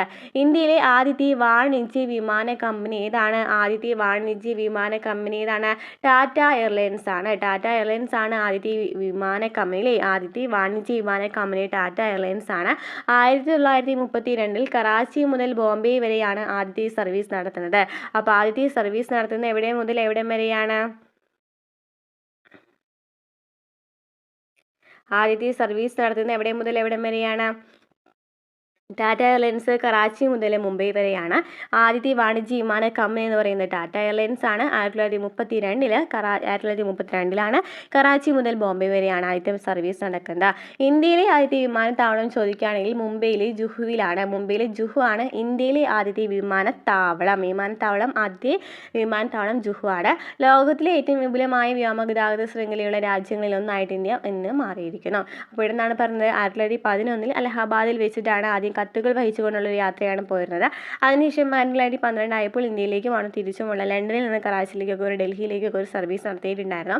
ആദ്യത്തെ വാണിജ്യ വിമാന കമ്പനിയാണ് ടാറ്റ എയർലൈൻസ്. 1932 കറാച്ചി മുതൽ ബോംബെ വരെ സർവീസ് നടത്തുന്നത്. അതുപോലെ തന്നെ ആദ്യത്തെ വിമാനത്താവളം മുംബൈയിലെ ജുഹുവിലാണ്. ഓക്കെ, ഇനി വ്യോമഗതാഗതത്തിൻ്റെ മേന്മകൾ എന്തൊക്കെയാണ്? വ്യോമഗതാഗത മേന്മകൾ ഏറ്റവും വേഗതയേറിയ ഗതാഗത മാർഗമാണ്. വിവിധ ഭൂഖണ്ഡങ്ങളിലെ രാജ്യങ്ങളെ ബന്ധിപ്പിക്കുകയും അതുപോലെ തന്നെ ഭൂമി ഒരു ആഗോള ഗ്രാമമാക്കുകയും ചെയ്യുന്നു. ദേശീയ പ്രതിരോധത്തിന് ഉപയോഗപ്പെടുത്തുന്നുണ്ട്. അതുപോലെ തന്നെ എന്താണ്? വിനോദസഞ്ചാരത്തിന് ഉപയോഗപ്പെടുത്തുന്നുണ്ട്. പ്രകൃതി ദുരന്തങ്ങളിലൊക്കെ രക്ഷാപ്രവർത്തനത്തിന് സഹായിക്കുന്നുണ്ട്. വാണിജ്യത്തിൻ്റെ വ്യാപനത്തിനൊക്കെ സഹായിക്കുന്നുണ്ട്. അപ്പോൾ വ്യോമഗതാഗതത്തിൻ്റെ മേന്മകൾ ഇതൊക്കെയാണ്. ഏറ്റവും വേഗതയേറിയ ഗതാഗത മാർഗം, വിവിധ ഭൂഖണ്ഡങ്ങളിലെ രാജ്യങ്ങളെ ബന്ധിപ്പിക്കുകയും ഭൂമി ഒരു ആഗോള ഗ്രാമമാക്കി മാറ്റുകയും ചെയ്യുന്നു. ദേശീയ പ്രതിരോധത്തിന് ഉപയോഗപ്പെടുത്തുന്നു. വിനോദസഞ്ചാരം, വാണിജ്യത്തിൻ്റെ വ്യാപനം, പ്രകൃതി ദുരന്തങ്ങളിൽ രക്ഷാപ്രവർത്തനം. അപ്പോൾ നോക്കി, വായു മലിനീകരണം ഡൽഹിയിലും സ്കൂളുകളും കോളേജുകളും അടച്ചിട്ടു എന്ന് പറയുന്നുണ്ട് അല്ലേ? അപ്പോൾ നമുക്കറിയാം വാഹനങ്ങളുടെ എണ്ണം വർദ്ധിച്ചത് ഏറ്റവും കൂടുതൽ ഡൽഹിയിലാണ്. അന്തരീക്ഷ മലിനീകരണം ഏറ്റവും കൂടുതൽ നടക്കുന്നത് ഡൽഹിയിലാണ്. വാഹനങ്ങളുടെ എണ്ണം അതിനാലാണ് അന്തരീക്ഷ മലിനീകരണം കുറയ്ക്കുന്നതിനായിട്ട് സ്വകാര്യ വാഹനങ്ങൾ ഒഴിവാക്കി ഉപയോഗിക്കണം, പൊതുഗതാഗത മാർഗങ്ങൾ ഉപയോഗിക്കണമെന്ന് സർക്കാർ നിർദ്ദേശിച്ചിട്ടുണ്ടായിരുന്നത്. അപ്പോൾ വാഹനങ്ങളുടെ പെരുപ്പം എന്തൊക്കെ പ്രത്യാഘാതങ്ങളാണ് സൃഷ്ടിച്ചിട്ടുണ്ടായിരിക്കുക? എന്തൊക്കെയാണ് വാഹനങ്ങളുടെ പെരുപ്പം എന്തൊക്കെ പ്രത്യാഘാതങ്ങളാണ് സൃഷ്ടിക്കുന്നത്? വർദ്ധിച്ച ഗതാഗതക്കുരുക്ക്, വായു മലിനീകരണം, ശബ്ദ മലിനീകരണം, ആരോഗ്യ പ്രശ്നങ്ങൾ, ഉയർന്ന തോതിലുള്ള വാഹന അപകടങ്ങൾ, പരിമിതമായ പാർക്കിംഗ് സൗകര്യം കാൽനട യാത്രക്കാരുടെയും സൈക്കിൾ യാത്രക്കാരുടെയും സുരക്ഷ കുറയ്ക്കുന്നു. അതുപോലെ തന്നെ ഉയർന്ന വാഹന അപകടങ്ങൾ പറഞ്ഞു അല്ലേ? അതുപോലെ തന്നെ കാലാവസ്ഥാ വ്യതിയാനമൊക്കെ ഈ വാഹനങ്ങൾ കൂടുതലായപ്പോൾ ഉണ്ടായിരുന്ന പ്രത്യാഘാതങ്ങളാണ്. ഗതാഗതക്കുരുക്ക്, വായു മലിനീകരണം, ശബ്ദ മലിനീകരണം, ആരോഗ്യ പ്രശ്നങ്ങൾ, ഉയർന്ന തോതിലുള്ള വാഹന അപകടങ്ങൾ, പരിമിതമായ പാർക്കിംഗ് സൗകര്യം, കാൽനട യാത്രക്കാരെയും സൈക്കിൾ യാത്രക്കാരുടെയും സുരക്ഷ കുറയ്ക്കുകയാണ് ചെയ്യുന്നത്. അപ്പോൾ ഇത്രയൊക്കെയാണ് എന്ത് വരുന്നത്? ഗതാഗതവുമായി ബന്ധപ്പെട്ട് വരുന്ന കാര്യങ്ങളിൽ നമ്മൾ പഠിക്കാൻ പോകുന്നത് ആശയവിനിമയവുമായി ബന്ധപ്പെട്ട് വരുന്നതുണ്ടോ. ആശയവിനിമയം എന്ന് വെച്ചാൽ എന്താണ്? ഒരിടത്ത് നിന്ന് ഒരു വ്യക്തിയിൽ നിന്ന് മറ്റ് വിവരങ്ങൾ മറ്റൊരിടത്തേക്കോ മറ്റൊരാളിലേക്കോ കൈമാറുന്നതിനാണ് ആശയവിനിമയം ഉപയോഗിക്കുന്നത് അല്ലേ? ഒരിടത്തു നിന്നോ ഒരു വ്യക്തിയിൽ നിന്നോ വിവരങ്ങൾ മറ്റൊരിടത്തേക്കോ മറ്റൊരാളിലേക്കോ കൈമാറുന്നതിനാണ് ആശയവിനിമയം എന്ന് പറയുന്നത്. പ്രാചീന കാലം മുതൽ മനുഷ്യരുടെ ആവശ്യങ്ങൾക്കനുസൃതമായിട്ട് വ്യത്യസ്തങ്ങളായ ആശയവിനിമയോപാധികൾ രൂപപ്പെടുത്തിയിട്ടുണ്ട്. അപ്പോൾ ആശയവിനിമയം നടക്കുന്നത് എങ്ങനെയെല്ലാമാണ്? ആശയവിനിമയം നടക്കുന്നത് സംഭാഷണത്തിലൂടെ, എഴുത്തിലൂടെ, ഫോണിലൂടെ, അതുപോലെ തന്നെ എന്താണ് പത്രത്തിലൂടെ, അതുപോലെ തന്നെ എന്താണ് പറയുക ടെലിവിഷൻ, റേഡിയോ, ഇൻ്റർനെറ്റ് വഴിയൊക്കെ എന്ത് നടക്കുന്നുണ്ട്? ആശയവിനിമയം നടക്കുന്നുണ്ട്. ഭാഷയോ ചിഹ്നങ്ങളോ എഴുത്തുവിദ്യയോ ഇല്ലാതിരുന്ന കാലത്ത് ഒരു ആശയം എങ്ങനെയായിരിക്കണം മറ്റൊരാളിലേക്ക് കൈമാറിയിട്ടുണ്ടായിരിക്കുക? എങ്ങനെയായിരിക്കും? ഭാഷയും ചിഹ്നമൊന്നും ഇല്ലാത്തപ്പോൾ ആംഗ്യങ്ങളിലൂടെ ഉണ്ടായിരിക്കാം. അതുപോലെ തന്നെ പ്രത്യേക ശബ്ദങ്ങൾ പ്രയോഗിച്ചായിരിക്കാം. അതുപോലെ തന്നെ തീയും പുകയൊക്കെ അടയാളങ്ങളായിട്ട് കാണിച്ചിട്ടായിരിക്കാം. ചിഹ്നങ്ങൾ ഉപയോഗിച്ചിട്ടാവാം, ചിത്രങ്ങളിലൂടെയായിരിക്കാം. അതുപോലെ തന്നെ ശരീരത്തിൻ്റെ മുഖത്തിൻ്റെ ചലനങ്ങളിലൂടെയായിരിക്കാം ഇങ്ങനെ ഒരാളിലേക്ക് മറ്റൊരാളിലേക്ക് ആശയങ്ങളൊക്കെ കൈമാറിയിട്ടുണ്ടായിരിക്കാം. ആദിമ മനുഷ്യർ ശരീരമുഖ ചലനങ്ങളിലൂടെയും ശബ്ദങ്ങളിലൂടെയും ആശയങ്ങൾ പ്രകടിപ്പിച്ചിരുന്നു. പിന്നീട് അവർ ദൂരെ സ്ഥലങ്ങളിലുള്ളവരുമായി ആശയം കൈമാറുവാനായിട്ട് തീയും പുകയും അടയാളങ്ങളായി ഉപയോഗിച്ചു. ഏകദേശം 30,000 വർഷങ്ങൾക്ക് മുമ്പാണ് മനുഷ്യർ ചിഹ്നങ്ങൾ ഉപയോഗിച്ച് തുടങ്ങിയത്. അപ്പോൾ ആദ്യം തന്നെ എങ്ങനെയാണ്? ശരീരമുഖ ചലനം വഴി, അതുപോലെ തന്നെ തീയും പുകയൊക്കെ അടയാളങ്ങളായിട്ട്, ശബ്ദങ്ങളിലൂടെയൊക്കെയാണ് എങ്ങനെ ആശയങ്ങൾ കൈമാറിയിരുന്നത്. പിന്നീട് ചിഹ്നങ്ങൾ ഉപയോഗിച്ചിരുന്നു എന്നും പറയുന്നുണ്ട്. പ്രാചീന കാലത്തെ ഗുഹകളുടെ ഭിത്തികളിൽ വരച്ച ചിത്രങ്ങൾ അക്കാലത്തെ ആശയവിനിമയത്തിന് ഉദാഹരണങ്ങളാണ്. അപ്പോൾ ചിത്രങ്ങളിലൂടെയും അവരെ ആശയവിനിമയം ചെയ്തിരുന്നു. ചിഹ്നങ്ങളും ചിത്രങ്ങളും ആശയ പ്രകടനത്തിന് ഉപയോഗിച്ചു. പിന്നീട് അവർ ലിപികൾക്കും എഴുത്തുവിദ്യയ്ക്കും രൂപം നൽകി. അതിനുശേഷമാണ് അവർ ലിപികൾക്കും എഴുത്തുവിദ്യയ്ക്കും രൂപം നൽകുന്നത്.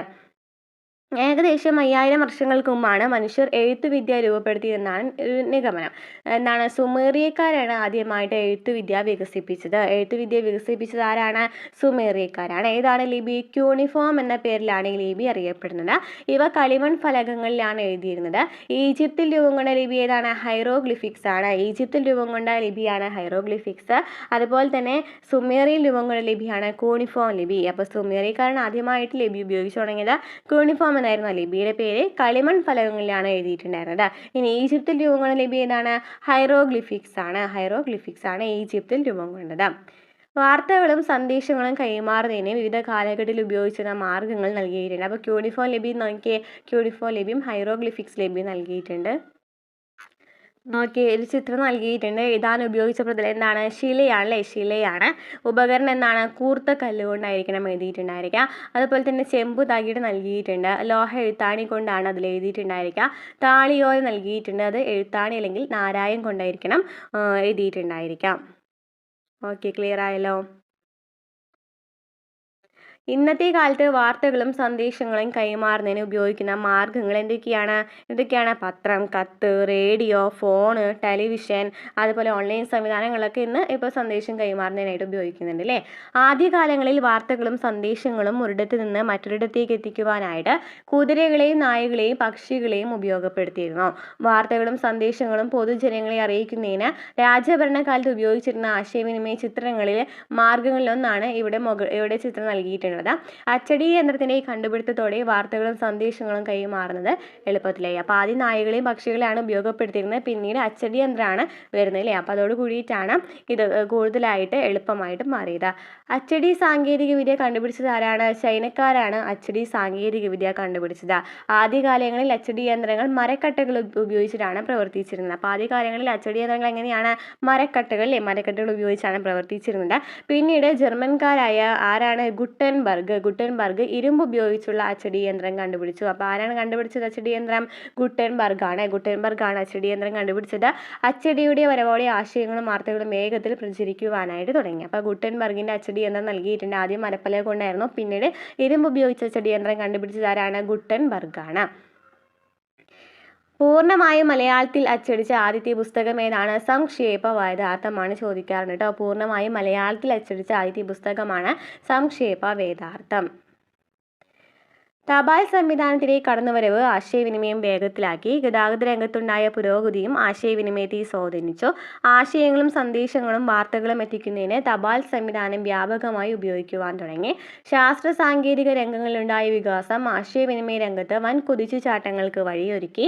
ഇന്റർനെറ്റിന്റെയും അനുബന്ധ സേവനങ്ങളുടെയും കടന്നുവരവ് ആശയവിനിമയ രംഗത്ത് വിപ്ലവകരമായ മാറ്റങ്ങൾ കൊണ്ടുവന്നു. അപ്പോൾ ആദ്യം തപാലായി അതിനുശേഷം ടിവിയും ടെലിവിഷനും ഫോണൊക്കെ ആയതിനു ശേഷമാണ് കൂടുതലായിട്ട് ആശയവിനിമയം നടക്കുന്നത് അല്ലേ. ഇന്ത്യൻ തപാൽ പെട്ടി നൽകിയിട്ടുണ്ട് ഇവിടെ. അപ്പോൾ ആശയവിനിമയ രീതികൾ, അതായത് വാർത്തകളും സന്ദേശങ്ങളും കൈമാറ്റം ചെയ്യുന്നത് 2 രീതികളിലാണ് ആശയവിനിമയ രീതികളിൽ പറയുന്നത്. ഒന്ന് വ്യക്തിഗത ആശയവിനിമയം, രണ്ടെന്താണ്? ബഹുജന ആശയവിനിമയം. വ്യക്തിഗത ആശയവിനിമയം, ബഹുജന ആശയവിനിമയം എന്ന് പറയുന്ന 2 ആശയവിനിമയങ്ങളാണുള്ളത്. വ്യക്തിഗത ആശയവിനിമയം എന്ന് വെച്ചാൽ എന്താണ്? ഒരു വ്യക്തിയിൽ നിന്ന് മറ്റൊരു വ്യക്തിയിലേക്ക് സന്ദേശങ്ങളോ ആശയങ്ങളോ വിനിമയം ചെയ്യുന്നതിനെയാണ് വ്യക്തിഗത ആശയവിനിമയം എന്ന് പറയുന്നത്. ഒരു വ്യക്തിയിൽ നിന്ന് മറ്റൊരു വ്യക്തിയിലേക്ക് സന്ദേശങ്ങളോ ആശയങ്ങളോ വിനിമയം ചെയ്യുന്നതിനെയാണ് വ്യക്തിഗത ആശയവിനിമയം എന്ന് പറയുന്നത്. ഇതിനായി പ്രയോജനപ്പെടുത്തുന്ന ഉപാധികളെയാണ് വ്യക്തിഗത ആശയവിനിമയ ഉപാധികൾ എന്ന് പറയുന്നത്. അപ്പോൾ ഒരു വ്യക്തിയിൽ നിന്ന് മറ്റൊരു വ്യക്തിയിലേക്ക് സന്ദേശങ്ങൾ ആശയങ്ങളൊക്കെ വിനിമയം കൈമാറ്റം ചെയ്യുന്നതിനെയാണ് വ്യക്തിഗത ആശയവിനിമയം. വ്യക്തി എന്ന് പറയുന്നതിൽ തന്നെ ഉണ്ട് വ്യക്തിയിൽ നിന്ന് വ്യക്തികളിലേക്ക്. അപ്പോൾ എങ്ങനെയാണ്? Inland, telegraph, telephone, fax machine, internet, email, mobile ഫോണൊക്കെ എന്താണ്? വ്യക്തിഗത ആശയവിനിമയത്തിനായിട്ട് ഉപയോഗിക്കുന്നതാണ്. Inland, telegraph, telephone, fax machine, അതുപോലെ അതുപോലെ തന്നെ ഇൻ്റർനെറ്റ്, ഇമെയിൽ, മൊബൈൽ ഫോൺ. ഇനി എന്താണ് ബഹുജന ആശയവിനിമയം എന്ന് വെച്ചാൽ എന്താണ്? ഒരു സന്ദേശമോ ആശയമോ വലിയൊരു ജനവിഭാഗത്തിലേക്ക് എത്തിക്കുന്നതിനാണ് ബഹുജന ആശയവിനിമയം ഉപയോഗിക്കുന്നത്. ഇതിനായി പ്രയോജനപ്പെടുത്തുന്ന മാധ്യമങ്ങളെ ബഹുജന ആശയവിനിമയോപാധികൾ എന്നാണ് വിളിക്കുന്നത്. ഒരു സന്ദേശമോ ആശയമോ വലിയൊരു ജനവിഭാഗത്തിലേക്ക് എത്തിക്കുന്നതിനാണ് ബഹുജന ആശയവിനിമയം എന്ന് പറയുന്നത്. ഇതിനായിട്ട് പ്രയോജനപ്പെടുത്തുന്ന മാധ്യമങ്ങളെയാണ് ബഹുജന ആശയവിനിമയോപാധികൾ എന്ന് വിളിക്കുന്നത്. അപ്പോൾ എന്തൊക്കെയാണ് ബഹുജന ആശയവിനിമയോപാധികൾ എന്ന് പറയുന്നത്? വലിയൊരു ജനവിഭാഗത്തിലേക്ക് എത്തിക്കുകയാണ് അല്ലേ.